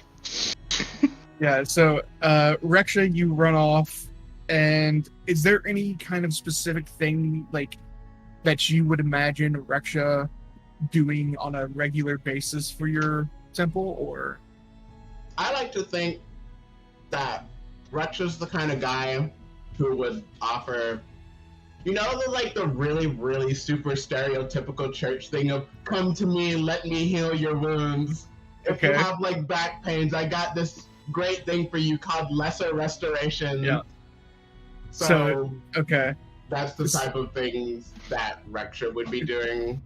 So you help with like sick people that come in that need some kind of cure, Mhm. something like that. Gotcha. Okay. And if people are looking for like words of inspiration or something like that, like because this is like a temple to like a forging god and they just need like some help, like finishing or starting a new project or something like that, Reksha would also be there to help and give And guidance on that. you definitely have some regulars that come in for that kind of thing that work for, many different guilds in the city that come for you for like inspiration or advice on what like you would do or what you think Morden would do,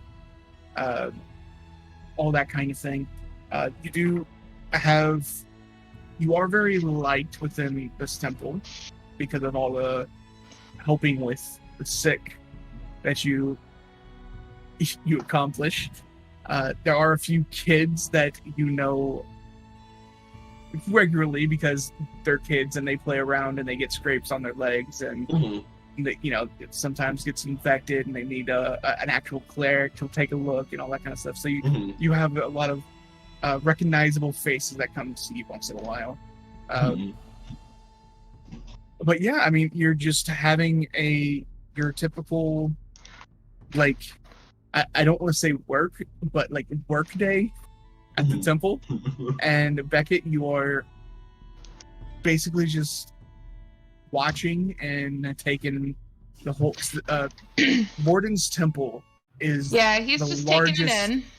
is the largest temple in this city.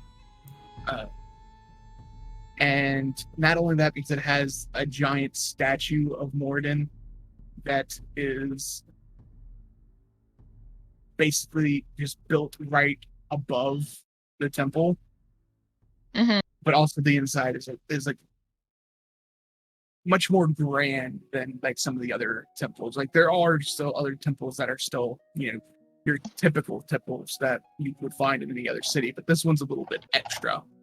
Okay. Here. So, you spend some time just observing, watching Reksha cure some people, watching Reksha talk.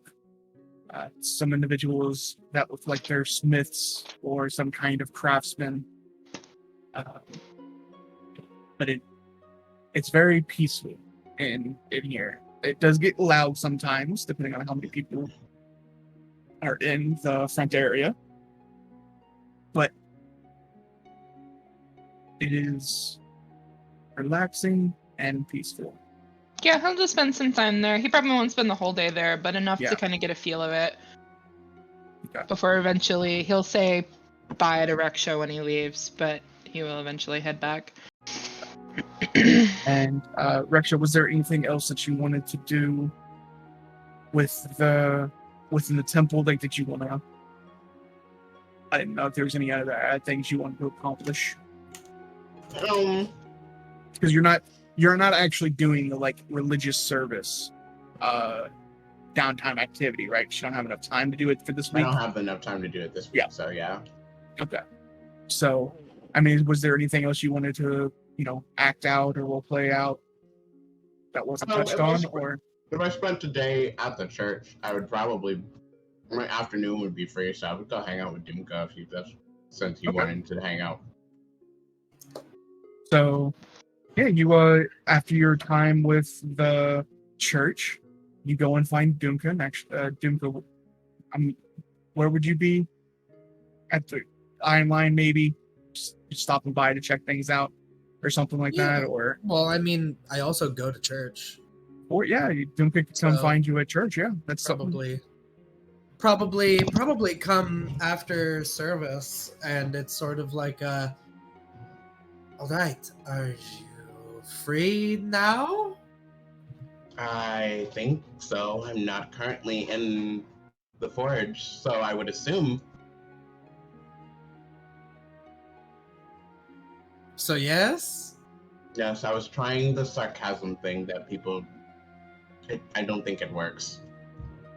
Well, you need to have it's about tone. Oh. Do you want to go back to your place and get changed, or do you want to go over to the bathhouse? Do you want to go to the spa? What do you want to do?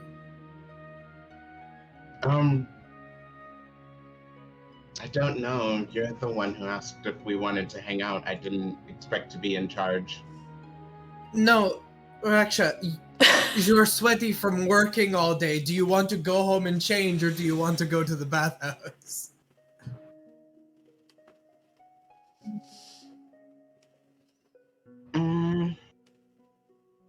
We can go to a bathhouse or something. I don't go a lot.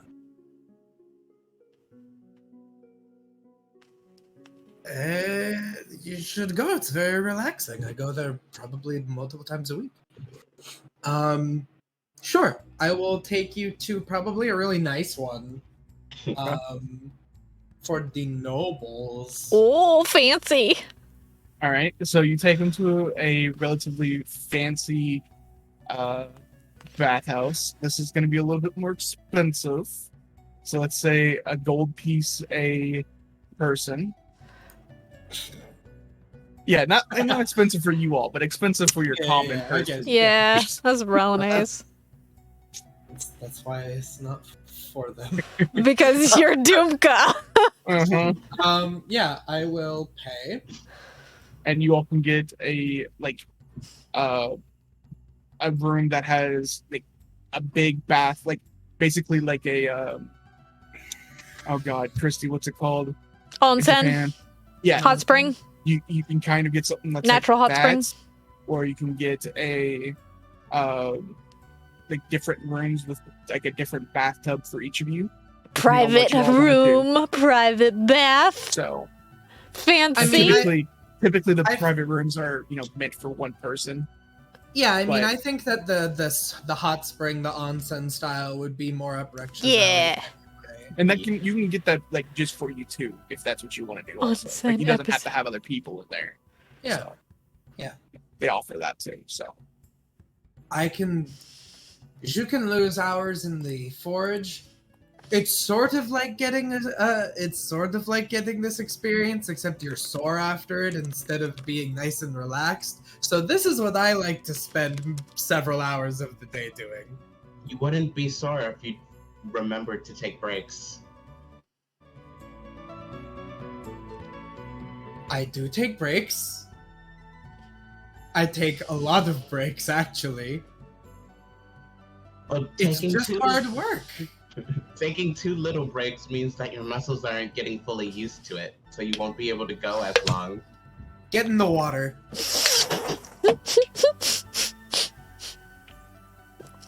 Splish. Splash. Breathe it all in. They have incense burning. It smells nice. It's good on your bones. It's good on my scales. It's comfortable.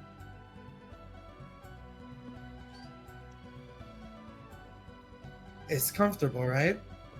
I'm feeling pretty comfortable. A little warm, but I'm assuming that's the point.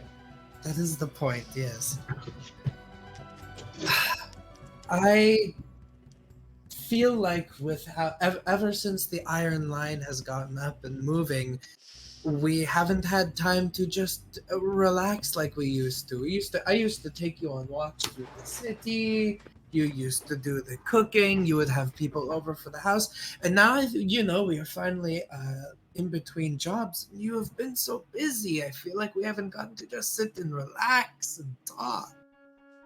Well, I agree. There's been a lot of things that I needed to catch up on while I was gone, and other things that I felt the need to start.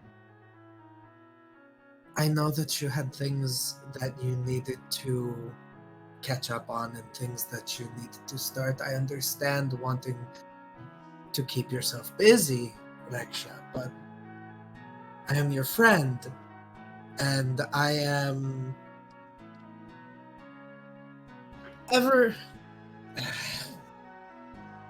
I'm worried about you.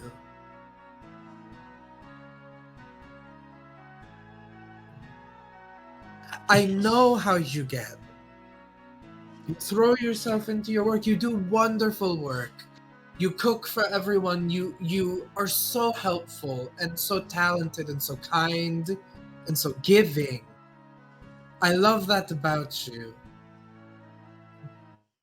But you're going to run yourself ragged before we even go back out on another mission, and I feel like you're trying to distract yourself, and I hate seeing you like that. That's why I've been trying to get you away from it all, so that you can just relax. You can talk. I'm good at talking. I know when someone has something that they need to say, but they don't know how to say it. Uh-huh.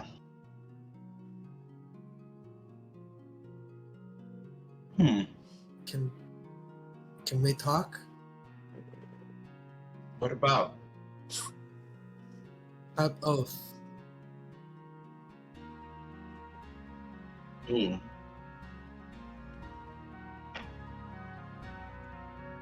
I mean, we did the job, we saw the problem, we made new contacts. What else is there to talk about? Reksha.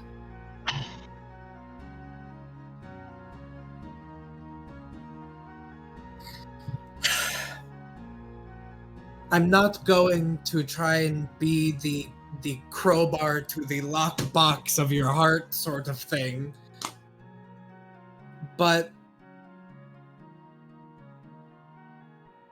And I'm not going to ask you if you're okay. I'm really tired of when people do that. But I want you to know that I'm your friend.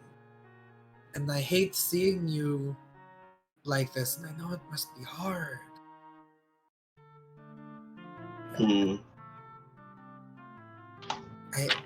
I can't imagine what actually you're going through. I can't imagine the ideas that you are creating and erasing in your mind on any given day. But she was significant to you. Maybe not good. That's not my place to say. But significant nonetheless. And I just want you to know that you're surrounded by people that care about you. Me especially. So you don't need to deal with it by yourself. I want you to be able to be relaxed around me.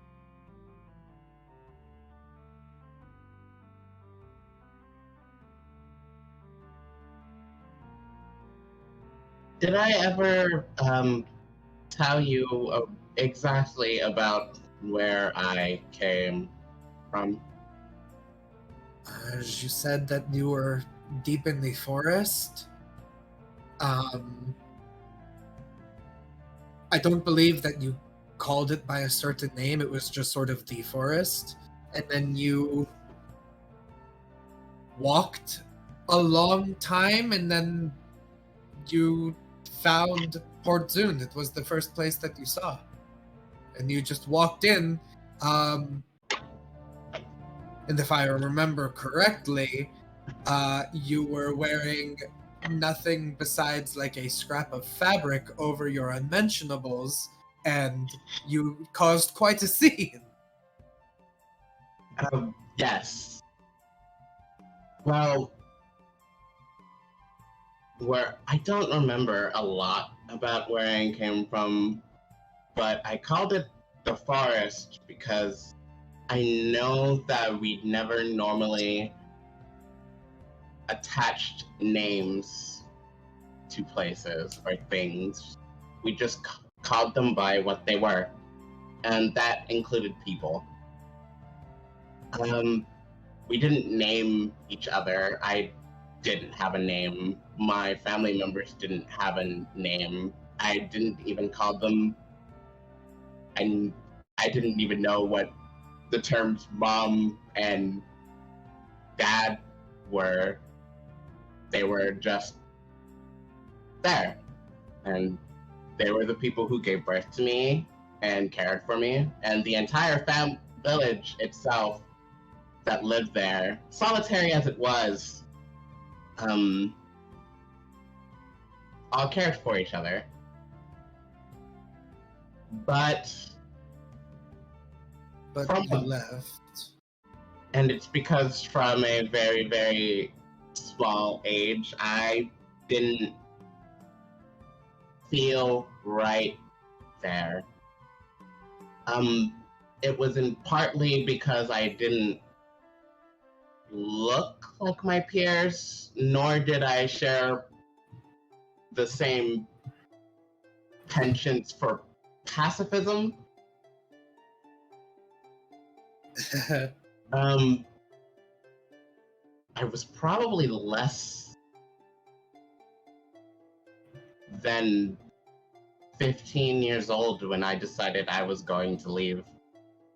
And I didn't say anything. I didn't tell anybody. I hardly packed anything up because I knew the woods so well. I decided it would be easy to find somewhere else to belong by myself. Because I thought I was the only person who fully understood me. I never realized that there was so many kind of vague parallels. I know what it is like to have not been like the other people that were around me. I wasn't fully elven, I wasn't fully orc, and I wasn't half of either of them either. I was just me, and it only got more prominent when my magic made itself more known to me, because then I wasn't even. I didn't think that I was anyone. And then at around 15, I decide to go across the entire ocean. How funny that we both end up here in Port Zoon. But I mean, I came here when I was 15. You're not like 16 years old. You said that you were definitely older than that. So where did you go? Well, I thought I was the only one out there who was like me. And then I met her,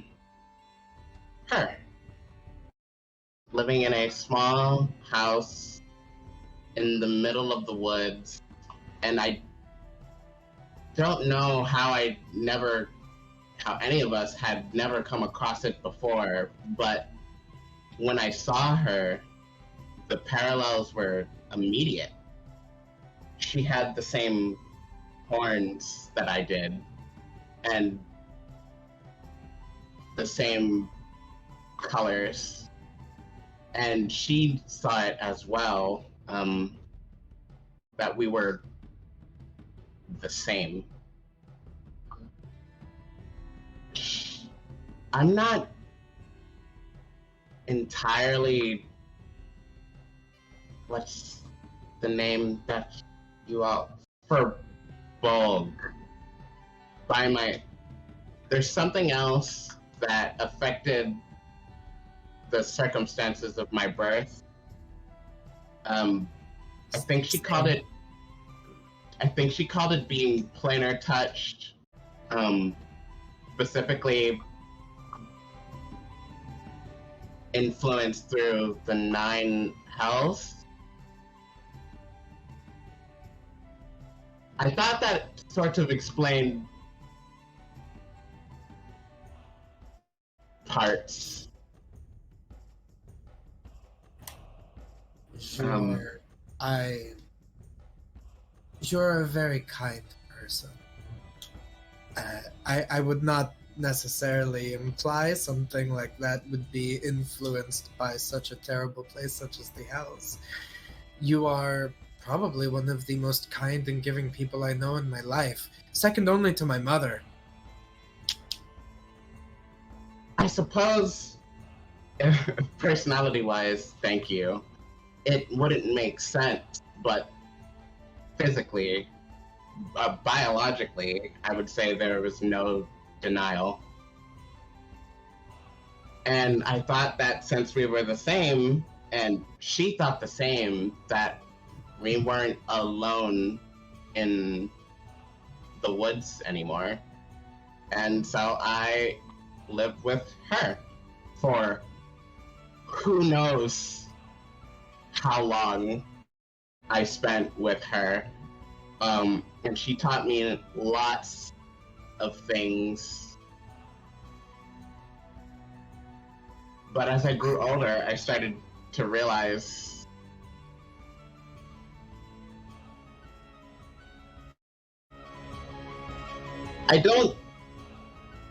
people always like to describe things as evil without fully understanding the weight of what they're saying.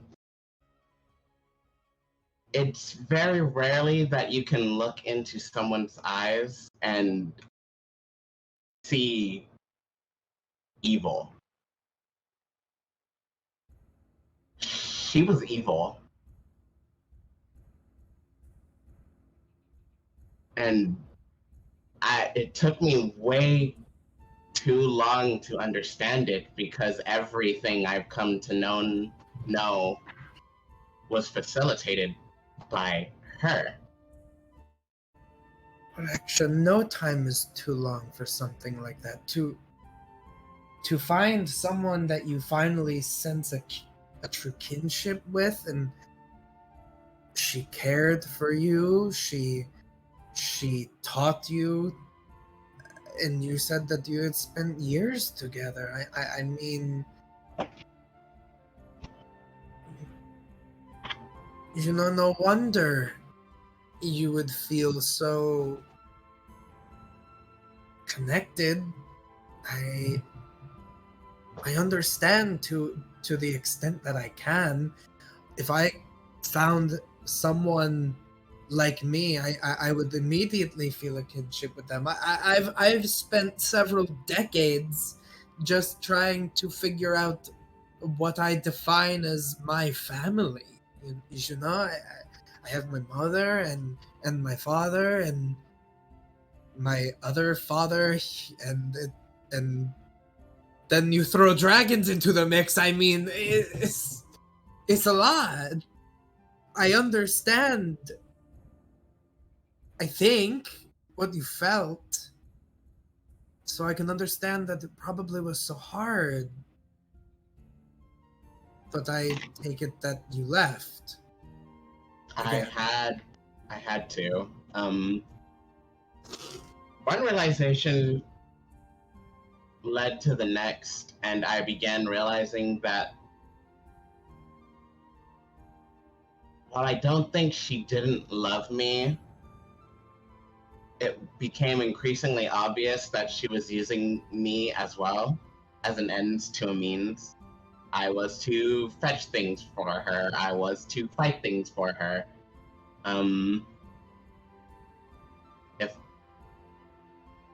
While she carried on doing God's know what, she would never answer. Where I was open, she was ever secretive. Where I laid bare, she continued to plot. And so it was time to leave again. Because once again, I didn't belong there. And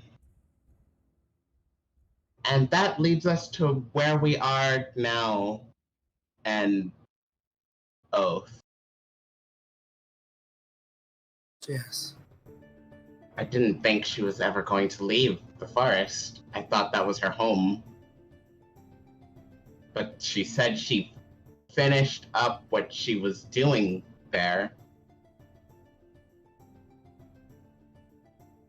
I don't know what that means.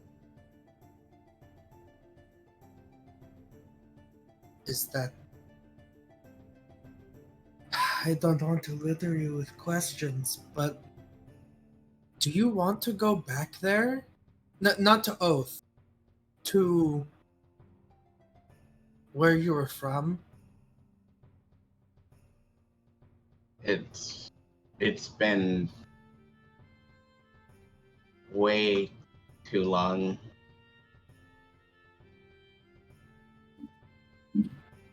No time is too long. It doesn't have to be your home anymore, but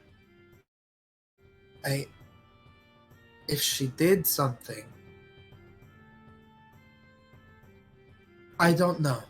All I know is that ever since we left Oath, my friend has not been the same as he was, and I do not expect him to be.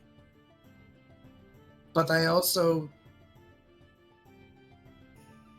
If you have any doubts or guilt, I don't know if you do, I think that is okay. It is confusing, but they were hurting people, and I think that we did the right thing in the moment. I think maybe Moradin urged you to go there because it was you, and that was something that you needed to do, but maybe there's still more. I don't know. All I know is that I want to help. Thank you.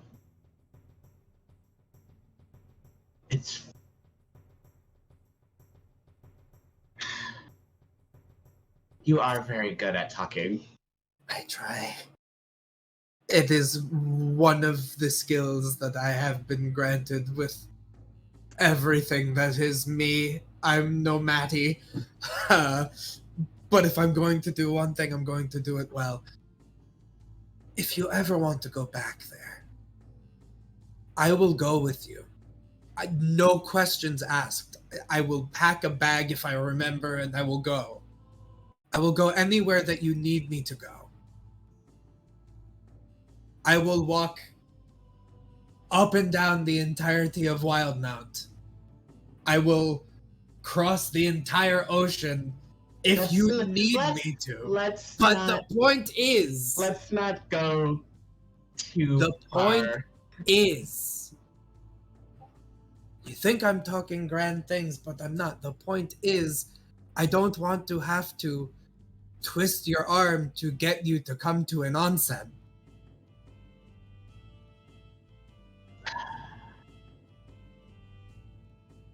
We can be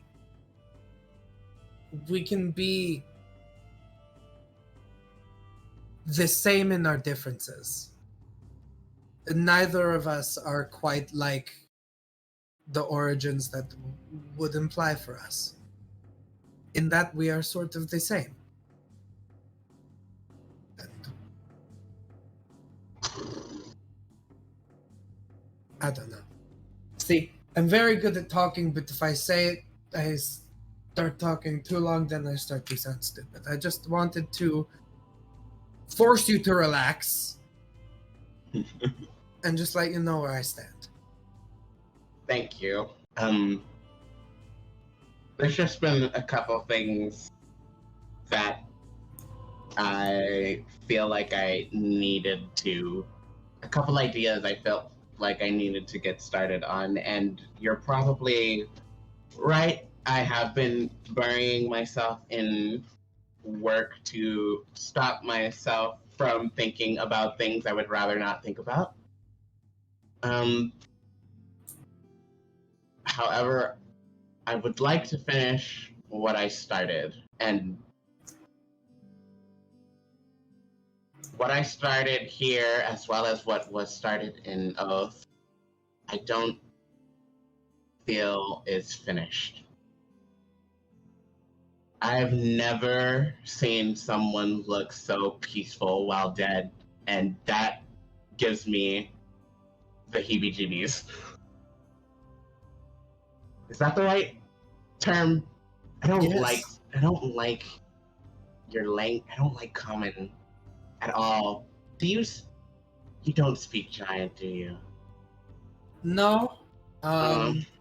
Elvish?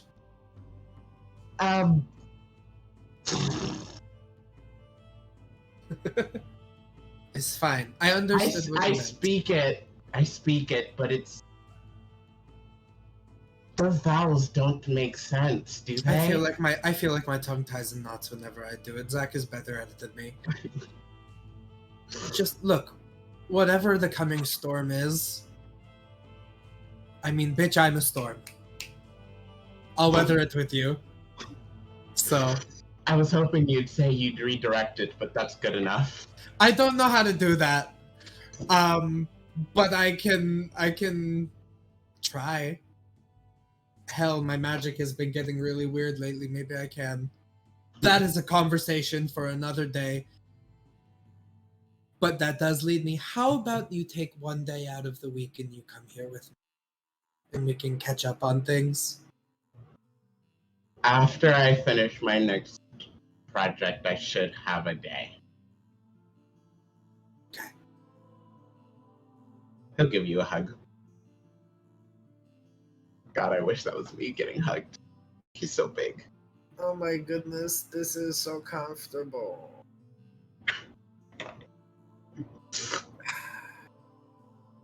Oh, also, yeah, since you're here, you would probably notice that I have like a very significant horn coming out of my head now. You're kind of just does the hug, makes like a poking your boob. Yeah, like makes like a furrows brows, grabs you by the top of the head, and like tilts your head up. Ow! Ow! Okay, I thought we were having a moment. That's ow. Watch the hair. Are you growing a horn? I've always had a horn ever since my magic, but it was sort of just like a little lump. It's getting bigger. I have a horn. Tink. Ow! Why did you? No! Stop! I shove you. So you both have a pleasant bath in the onsen. How do you say it, Kristy? I don't pronounce onsen. Onsen, yeah. Yeah. You both have a wonderful bath, relaxing, getting your stamina back up from your travels, and yeah, we'll go ahead and cut it there. Wait! I had something I was holding on to. No, we're not ending. I'm saying we're cutting away from. Oh, I thought we were ending the game. I was like, no. No. Don't do that. Stab you. Not yet. No, not yet. I was getting to that because I've been paying attention to the chat. Okay. To our in-game chat. However, before we get to that, I want to have Beckett go ahead and roll me another insight check as you're training with Tusk more. And Much better. An 18 plus 9, so 27. 27. Holy shit! Much better than a 1. so this takes place a little bit farther down the week as you all are still training, and you've had a few sessions together with Tusk now, and been showing them the ropes with the like hand to hand, the short sword kind of thing, and you start to get the feeling that he's acting like he's worse at the short sword than he actually is. This bitch. Okay. And it's really hard to, you don't know if it's from your training that he's just gotten better, and he just doesn't want to show the improvement for some reason, or what it is, but you start to get the sense that his footwork is actually starting to get a lot better, even though he's trying to hide it not very well, mind you. He is trying to seem like he's not as, at least picking up on some of the stuff, and which is a little strange, but yeah, that's what you get from your insight check while you're sparring with Tusk. So at the end of like a training session, I will, as we're like cooling down, because it's physical activity. Yeah, you gotta cool down. Of course. He'll ask him, so how are you feeling about your progress? You know, it's going, I guess. Still nowhere near as good as you, of course, but Compliments appreciated, but I want to know where you feel you can improve. And first question, where do you feel you've gotten better? What things do you think you've improved on over the last week? I mean, it feels more natural to have a blade in my hand, but still of course prefer the bow, if I'm being honest. I'm still not really the whole footwork dancing around thing is still tripping me up, and I don't know, I just don't know if I really care for it. So you don't like using a sword? Well, no, I've never really cared for using a blade, but... So why do you keep attending these training sessions? I mean, you know, that's what I'm trying to do, right? Just doing my part. So you're coming to these training sessions because you believe that that's what you're supposed to be doing? Yes. Why?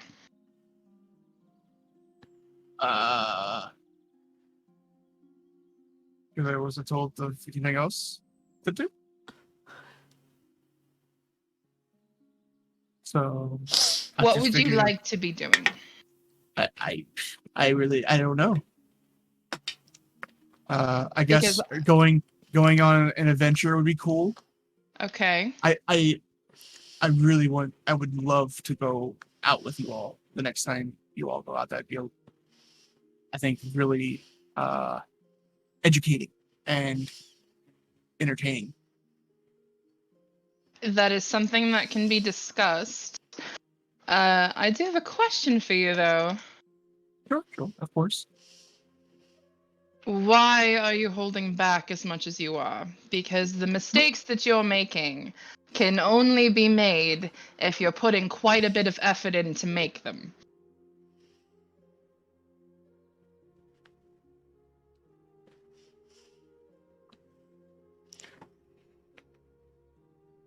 That is a very, very good question. Mm-hmm. You know, I was just afraid that if you thought I didn't need any more training, that I would just be sitting around doing nothing, and I didn't want to be sitting around doing nothing, so I wanted to keep training, even if I didn't like it. That kind of thing. So from now on, I think one thing that we value in the people who are going to be working for us is good communication. Of course. If there's something that you felt you were lacking in working here, I trust that you would feel like it was possible for you to come to us and ask for tasks.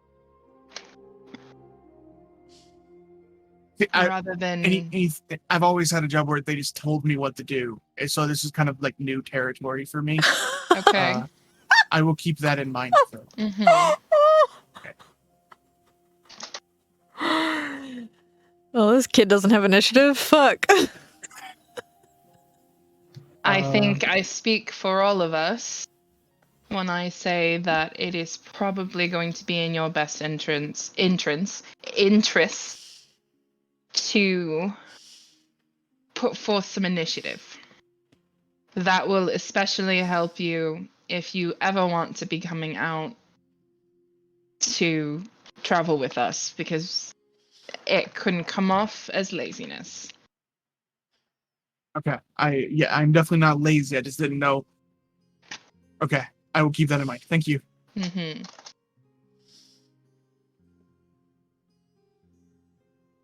Off you go. Okay. Kind of just like runs off. Oh, you got busted! Inter got busted! Yes. So that brings us back. I think Matty had something she wanted to do. It'd probably be like a few days after, like the first initial like showing off of her shop. She would come back and she's holding 2 potion bottles, and she runs up to Beckett. Okay. Oh, hello.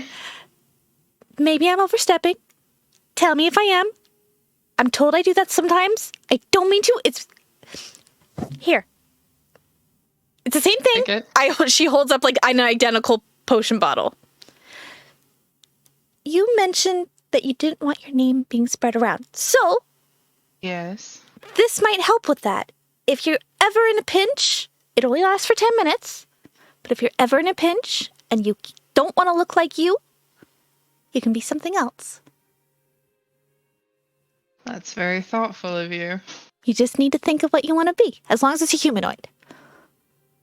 Okay. Thank you. I uncork it and just down it.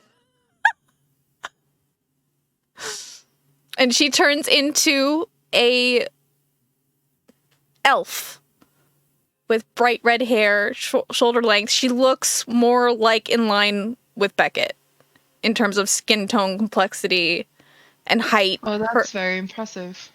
Yeah. It's helpful. Thank you, Mathilda. You're welcome.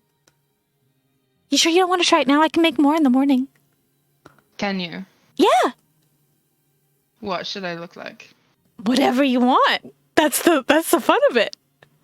It has a special it's like a mind meld mushroom tonic, and it'll feel what you want it to look like. So literally, your imagination is the limit. He'll drink it. He looks like you. He's being cheeky.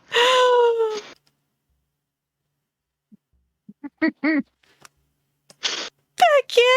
I He just smiles. You're so sweet! So good!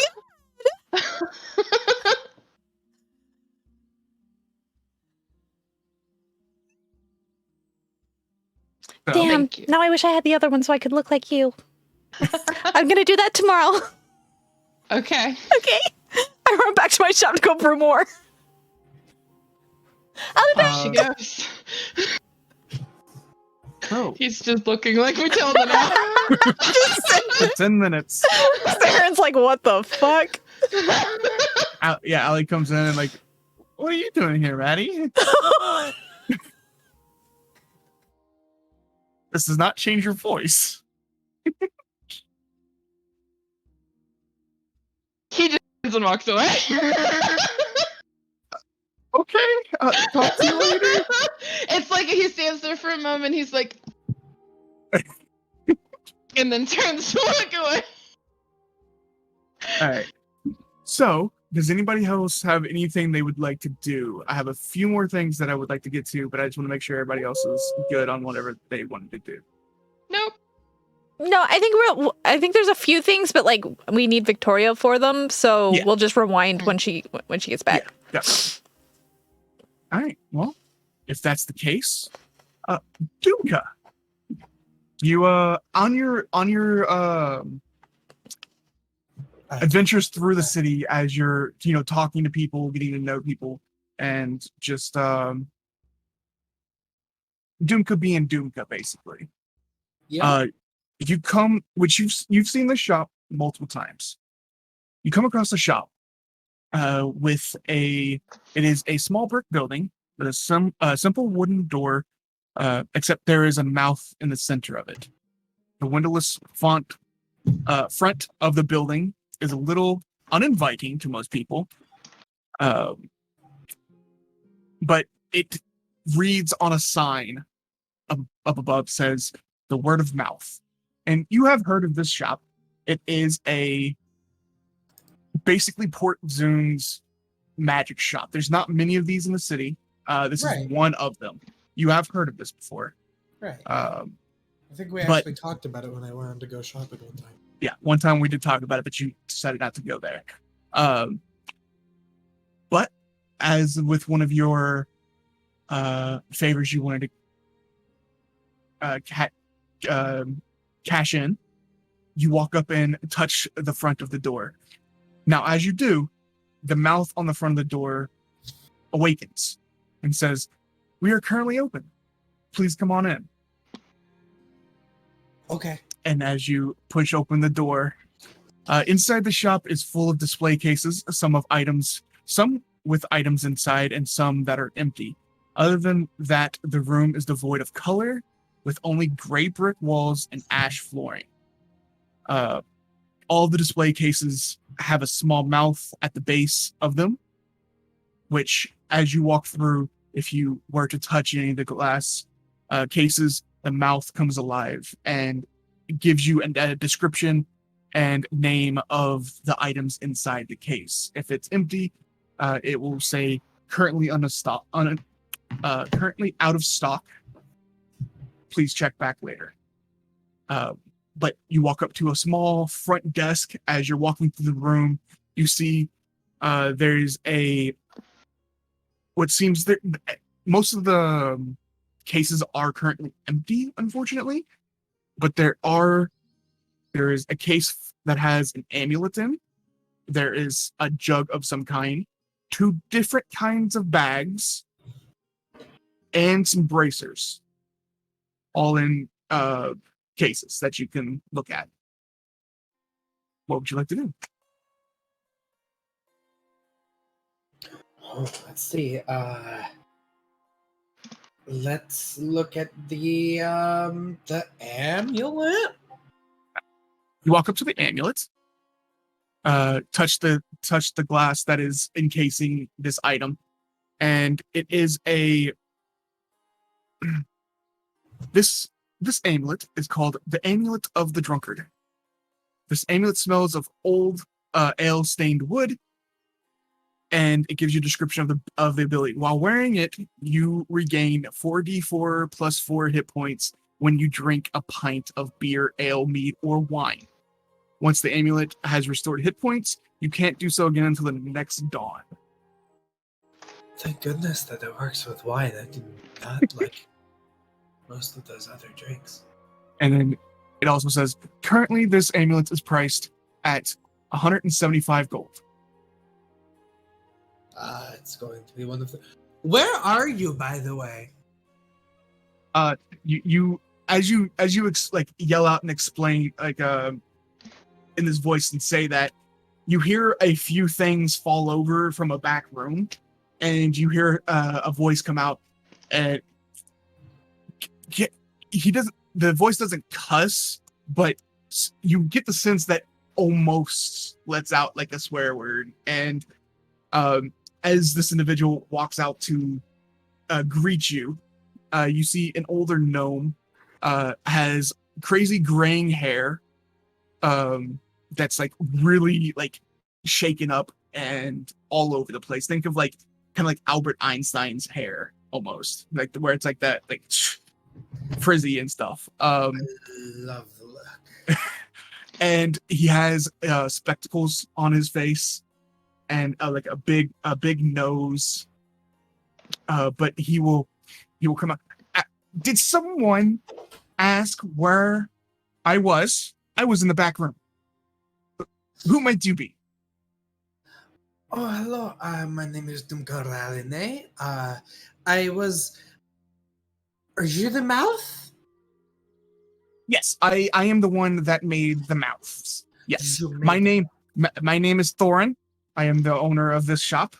Hello, What can Thorin. I do for you? I am a purveyor of magical goods, so I am purveying your goods that are magical. Well, that is good news. I have a very short quantity of items currently, but I am working on getting more. What can I assist you with? I just got a wonderful little thing about this amulet. Could you actually just tell me about the rest of the stock? I mean, Well, if you touch the glass, the mouths will do that for me. That's so I don't have to keep explaining what the items do every time someone asks. All right. So I just give you money. Yes, you basically come over here. You see this bell on the counter. You ring the bell. When I hear the bell ring, I come out typically, and will take your money for the item that you want, or take your money if you're just donating money to me too. That's awesome. That's totally fine too. Maybe if we are better friends, let's see how this goes. All right, so I'm just going to walk down. I'm just gonna Okay. Just gonna boom, boom, boom. Okay, so you're gonna know us. You're gonna know what some of these are, and I'm just gonna name off the item because they're Perfect, relatively yeah. well-known items.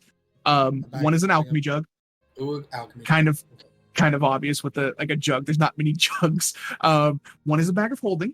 Bag of holding. The alchemy jug is 150 gold. Bag of holding is 550.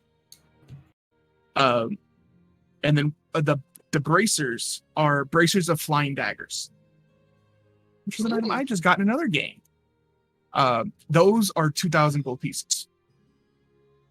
All Now- right. Well, one of these I can't buy right now. The other bag, and the mouth comes alive and says, "This is a bag of bounty. This is a sturdy leather sack with tiny Cerebes shards embedded in the lining. If you have..." We're going to take out the mark of hospitality. I rolled for these items. Didn't realize this has to do with the marks system. No, I've used this bag before too. I never listen to that stuff. Okay, yeah, so technically you're supposed to have a mark of hospitality. We're going to act like, you don't need that. You can use an action to cast Create Food or Water, drawing a feast from within the bag. You shape the meal with your thoughts, and you can create a standard bland fare without requiring any sort of check. But you can attempt to create finer food by making a charisma check. If you're proficient with cook's utensils, you can add a bonus to this check. A failed check results in a sour and squandered meal. Bag of bounty can be used up to 3 times over the course of a day. After that, the bag can't be used again until the next dawn. Okay. So it's basically just how much is the bag? 380 gold.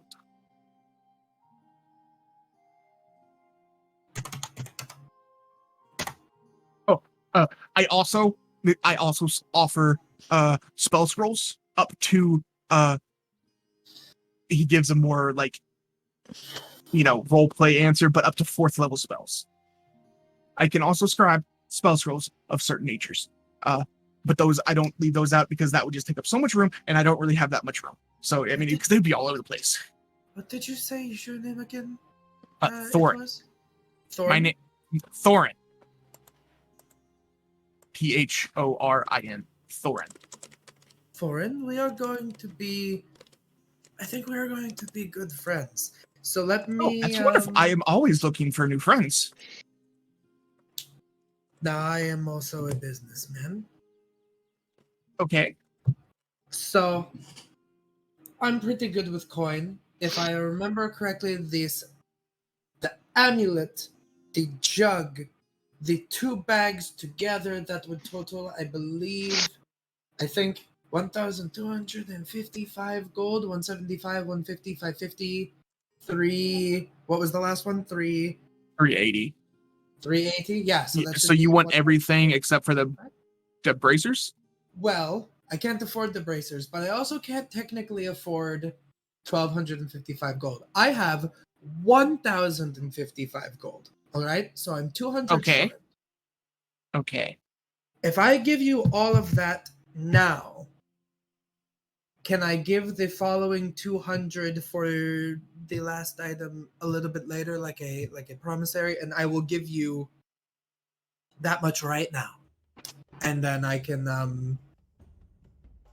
I show my signet ring.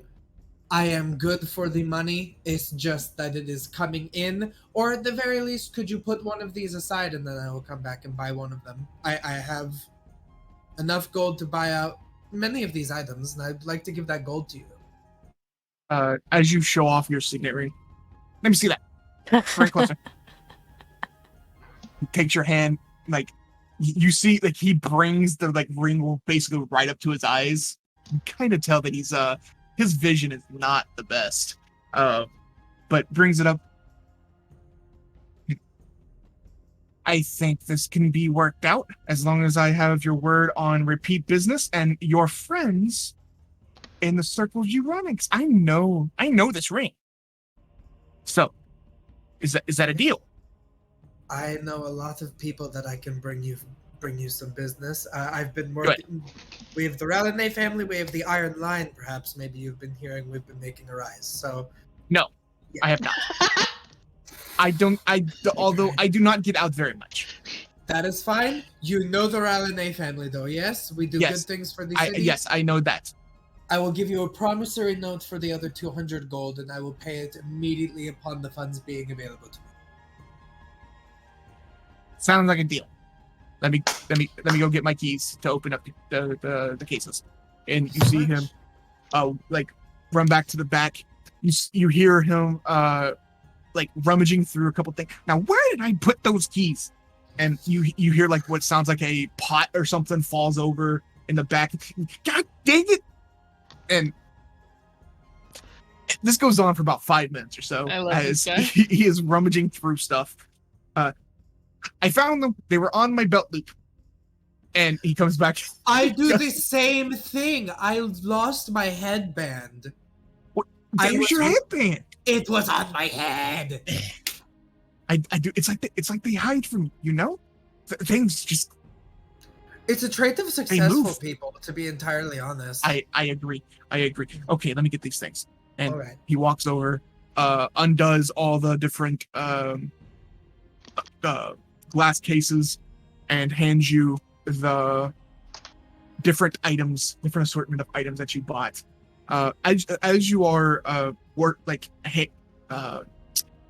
more up close and personal with him, and you can see that he has a lot of blisters, and it seems like he does a lot of ink, and his hands are definitely someone that works. This is someone that you get the sense that probably makes a lot of the items that he sells and doesn't just buy them from other people and then resell them. But he hands you them all. And again, remember our deal. We have a gentleman's bargain. Wait, is that the term? Whatever the term is. I am definitely a gentleman. Okay, good. And you seem like a very gentle man whom I would like to continue to work with. I am. I have been told that I have hands of a baby. Mm-hmm. I don't know if that means that my hands are soft like a baby or if they're just small like a baby. It could be either one. I think that your hands are wonderful, and I would like to shake them. He hands you his hand. Now his hand is very rough, so take that as you will. It's probably the small. Yeah. Okay. Thank you Well, so much for. It was great meeting you. Hopefully I'll have some more stock. Probably not by tomorrow, Hopefully but I have more coin. soon. I will. So- I will. Okay, cool. Just remember to tell your friends. Just maybe not right now because I don't have stock. Right. If you let me know when you have stock, I will. Definitely do. Your name will be on everybody's lips. Well, is there anything specific you would like? Because like I said, I can do orders, but depending on the order, I am only a simple man. No. I will speak with my peoples, and then I will come back. I will let you know. Bring them by whenever you need to. You're a lot nicer than the other magic shop in town. Their prices are very high, and they're like, I only sell. I love this. They are assholes. Don't ever go there. You come here. They may have more stock, but that's because they resell. I don't resell. You, me, we're going to make moves. Thank you so much again. Awesome. Thank you.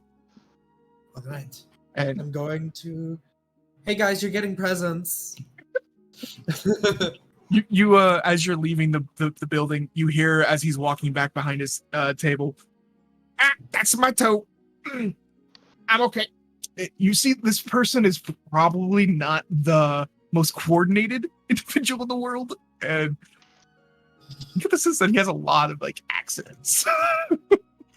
So, yeah. So you have a contact now that is going to be giving you free reign of some scrolls. So you just let me know as a DM what scrolls that you would like, and like I said, he'll bring the scrolls to you first. Bro. So whatever you're looking up to level 4. Nice. So nothing over level 4.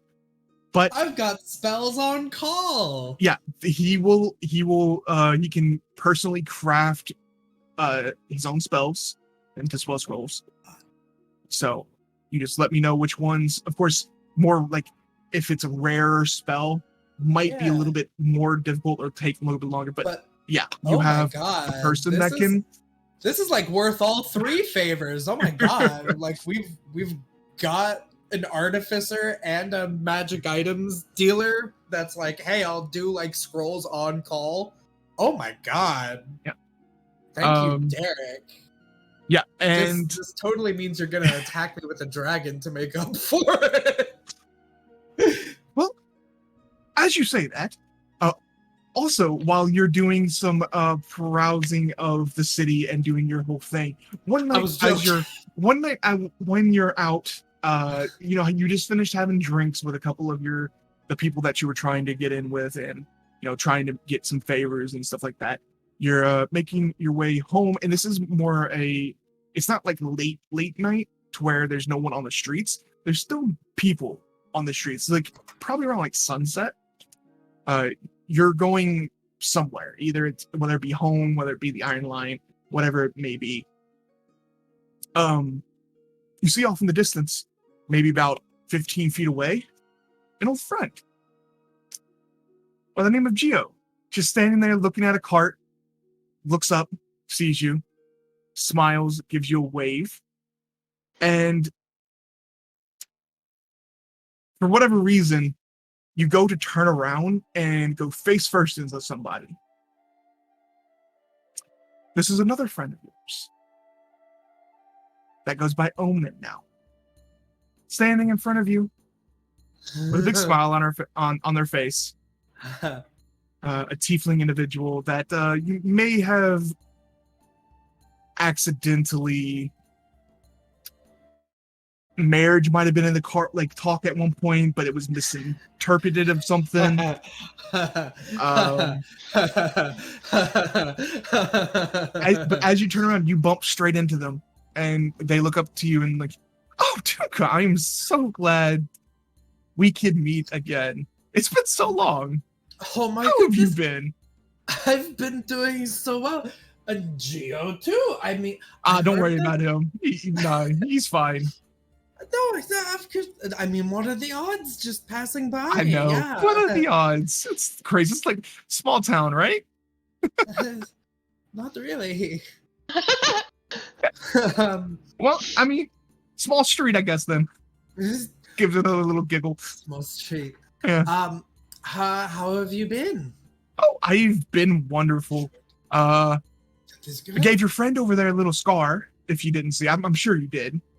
And as you remember, Gio had a scar on his face from when you sent him to interact with Omen in session 0 a while ago.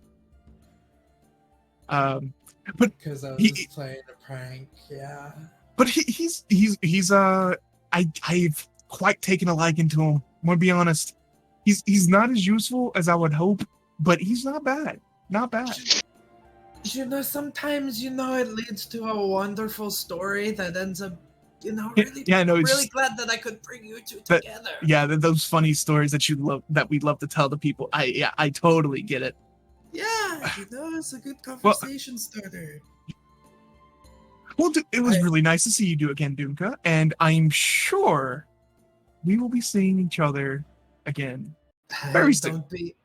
I'm not a stranger. Yeah.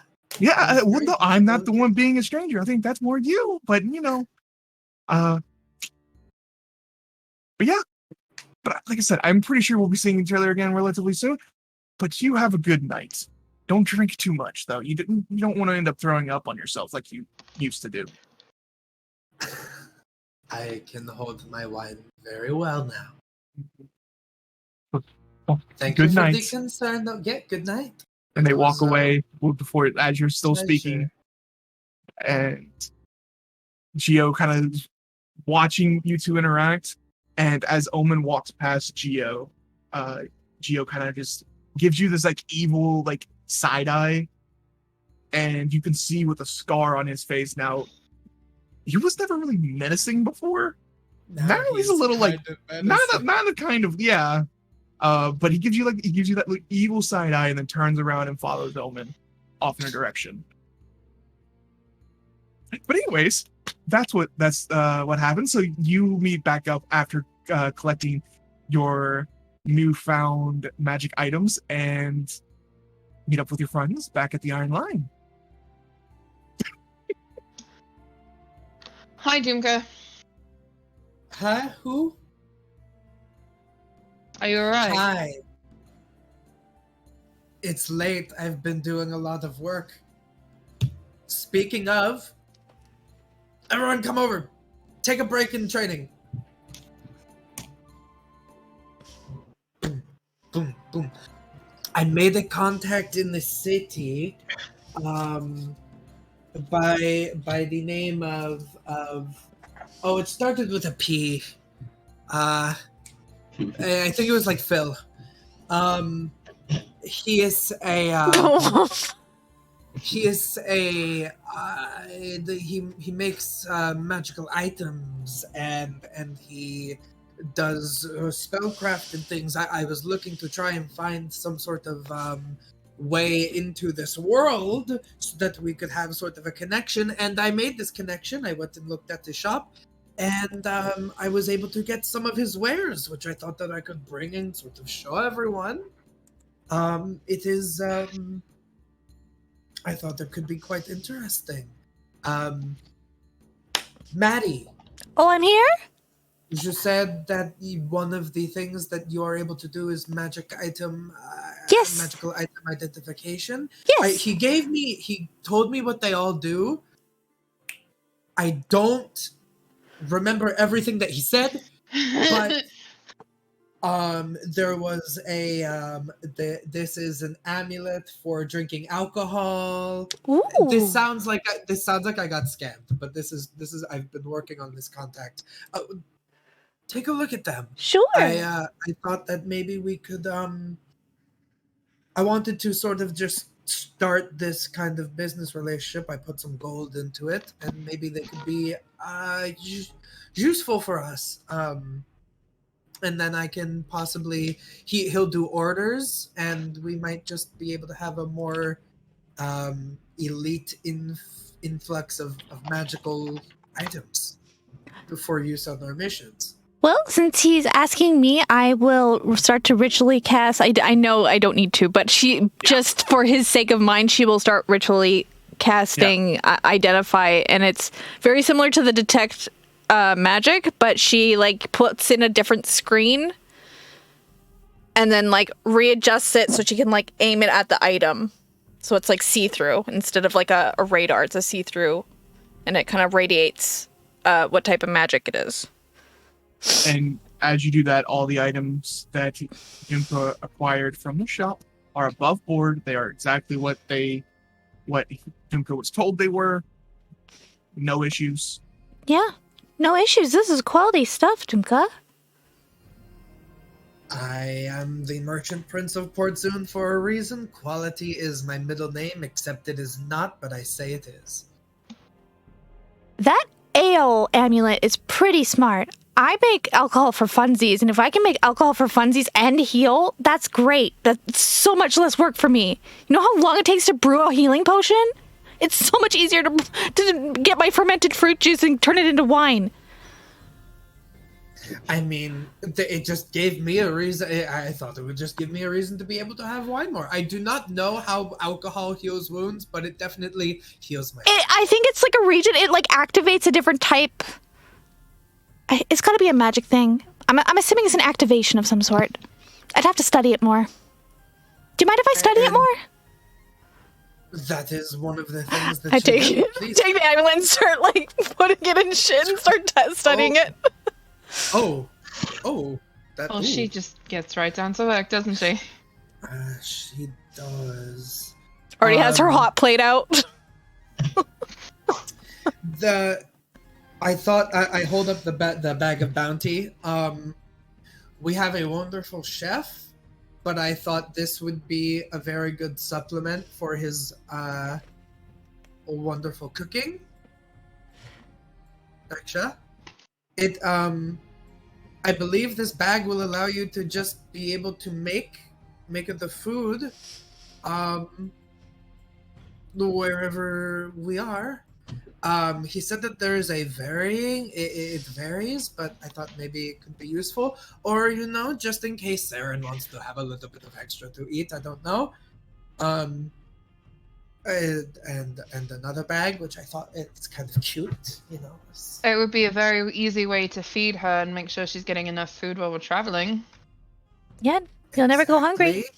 Exactly, and or at the very least, if we end up hiring a lot more people here, and they're going out on missions, they can make it would definitely cut down on overhead costs. Yes, I think that Reksha, you could do some really nice things with it, and maybe it would also be able to save you some time. Looks at the bag of bounty. It's definitely useful, though I don't mind making food that is assuredly all the time 100% quality. I know it is more of a force. It is not an item of luxury. It is an item of convenience. When we want luxury, I know that we go to you. As long as you're aware of that. But yes, I mean, it could be used to help supplement Saren's diet. Or if we need a lot of water, I suppose. You never know. That never hurts. Having fun never hurts. I've got a cute bag to be able to hold a lot of things. Oh, I hope. Hey, that means I can get rid of mine. If you guys have one, I won't need mine for a while. You're just going to get rid of it? Well, it's not that I need to use its fabric. I have to reuse its fabric because I have runes sketched into them. And it's easier to just dismantle it and turn it into a different item. All right. But it's a lot of work to create the fabric, so... I mean, I can turn it back if you need it within 24 hours. You're thrifty. I like it. You do whatever you want. I believe in you, Okay, so there is options then. I don't know what you guys all need for your adventuring stuff. But There's I have options. So if it's not a bag of holding, I can turn it into a cloak of elvenkind, gloves of thievery. That's for when I do my locksmith, and cloak of the manta ray, which helps with those all breathing are water. names. Oh. Okay. I think Cloak of Elvenkind gives you advantage on stealth. So So if you it want can to be, even out somebody if they have disadvantage. yeah. So it helps someone with disadvantage. I never knew that the world of magical items was so extensive and specific. This is wonderful. Yeah, and I actually have another item. I like them. I don't really want to get rid of them, but you guys have a lot going on, it seems. So there's these, and I hold up. She's holding her fingerless purple gloves, and underneath the fabric of the purple, you see like silver chains on each wrist. Dumka, can you stand up for a second? Okay. Okay, now put your arm around my shoulder. And I lift. I lift him up. Okay. And Okay. Wow. looking at Maddie's frame, she does not look very muscular or strong by any means, but she picks you up, no issue at all. Okay. Okay. I put you down. It kind of I've modified these chains. I guess they give you extra strength. They give you like a boost of adrenaline every time you wear them. So you're a little. You can lift a little bit more. You're a little bit stronger. Helps me a lot because I'm really weak. So a lot of heavy lifting in the shop. I mean, I can lift things, you know. So. But I have options. I have a lot of different magic item ideas that I can work with the runic configurations I have currently. I think that the Iron Line is in the business of magic.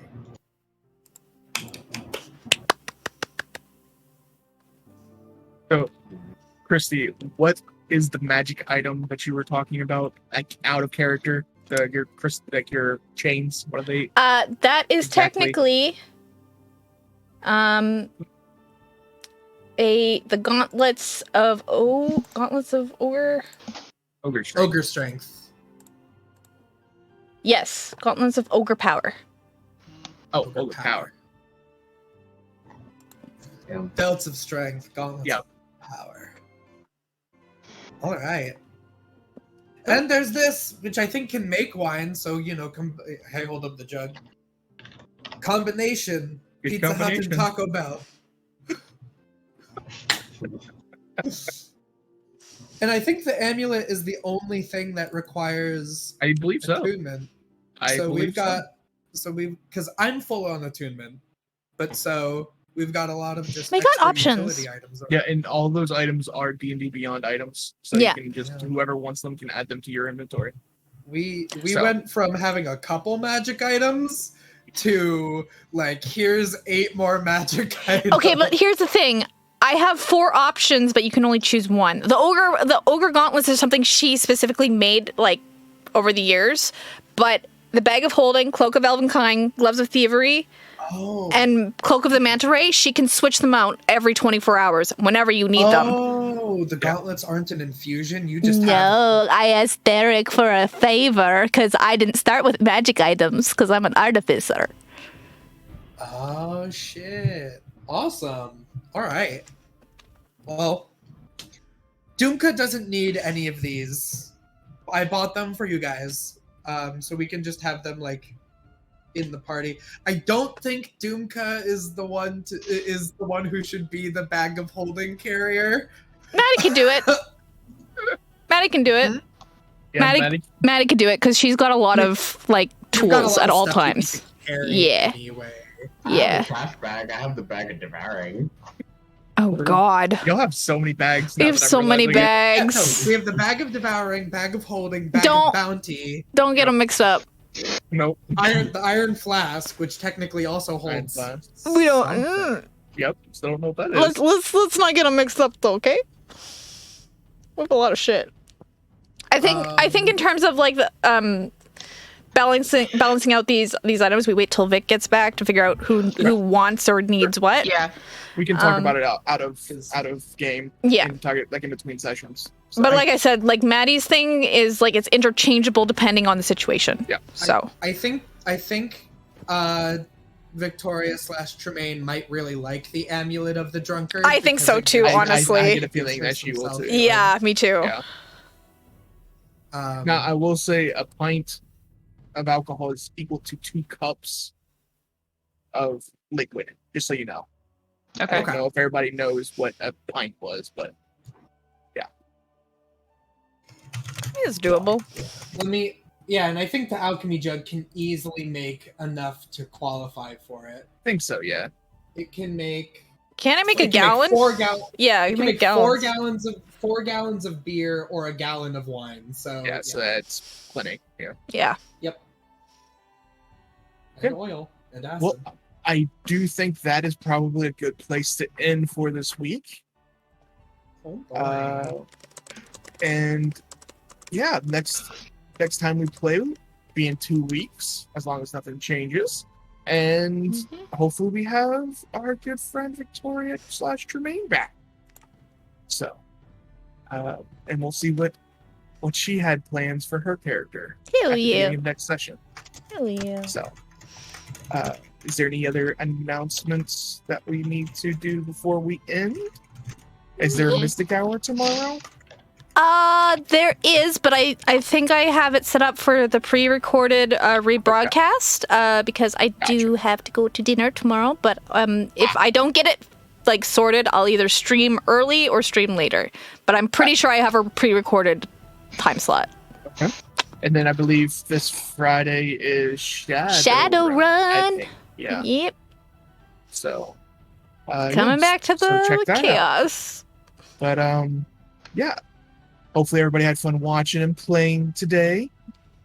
And yeah, I think that's where we'll call it a night. Okay. And we'll be back next week with Waterdeep. Correct. As of right now. So and yeah. We'll see you all later. And don't forget to add your proficiency bonus. Love you. Bye. Bye.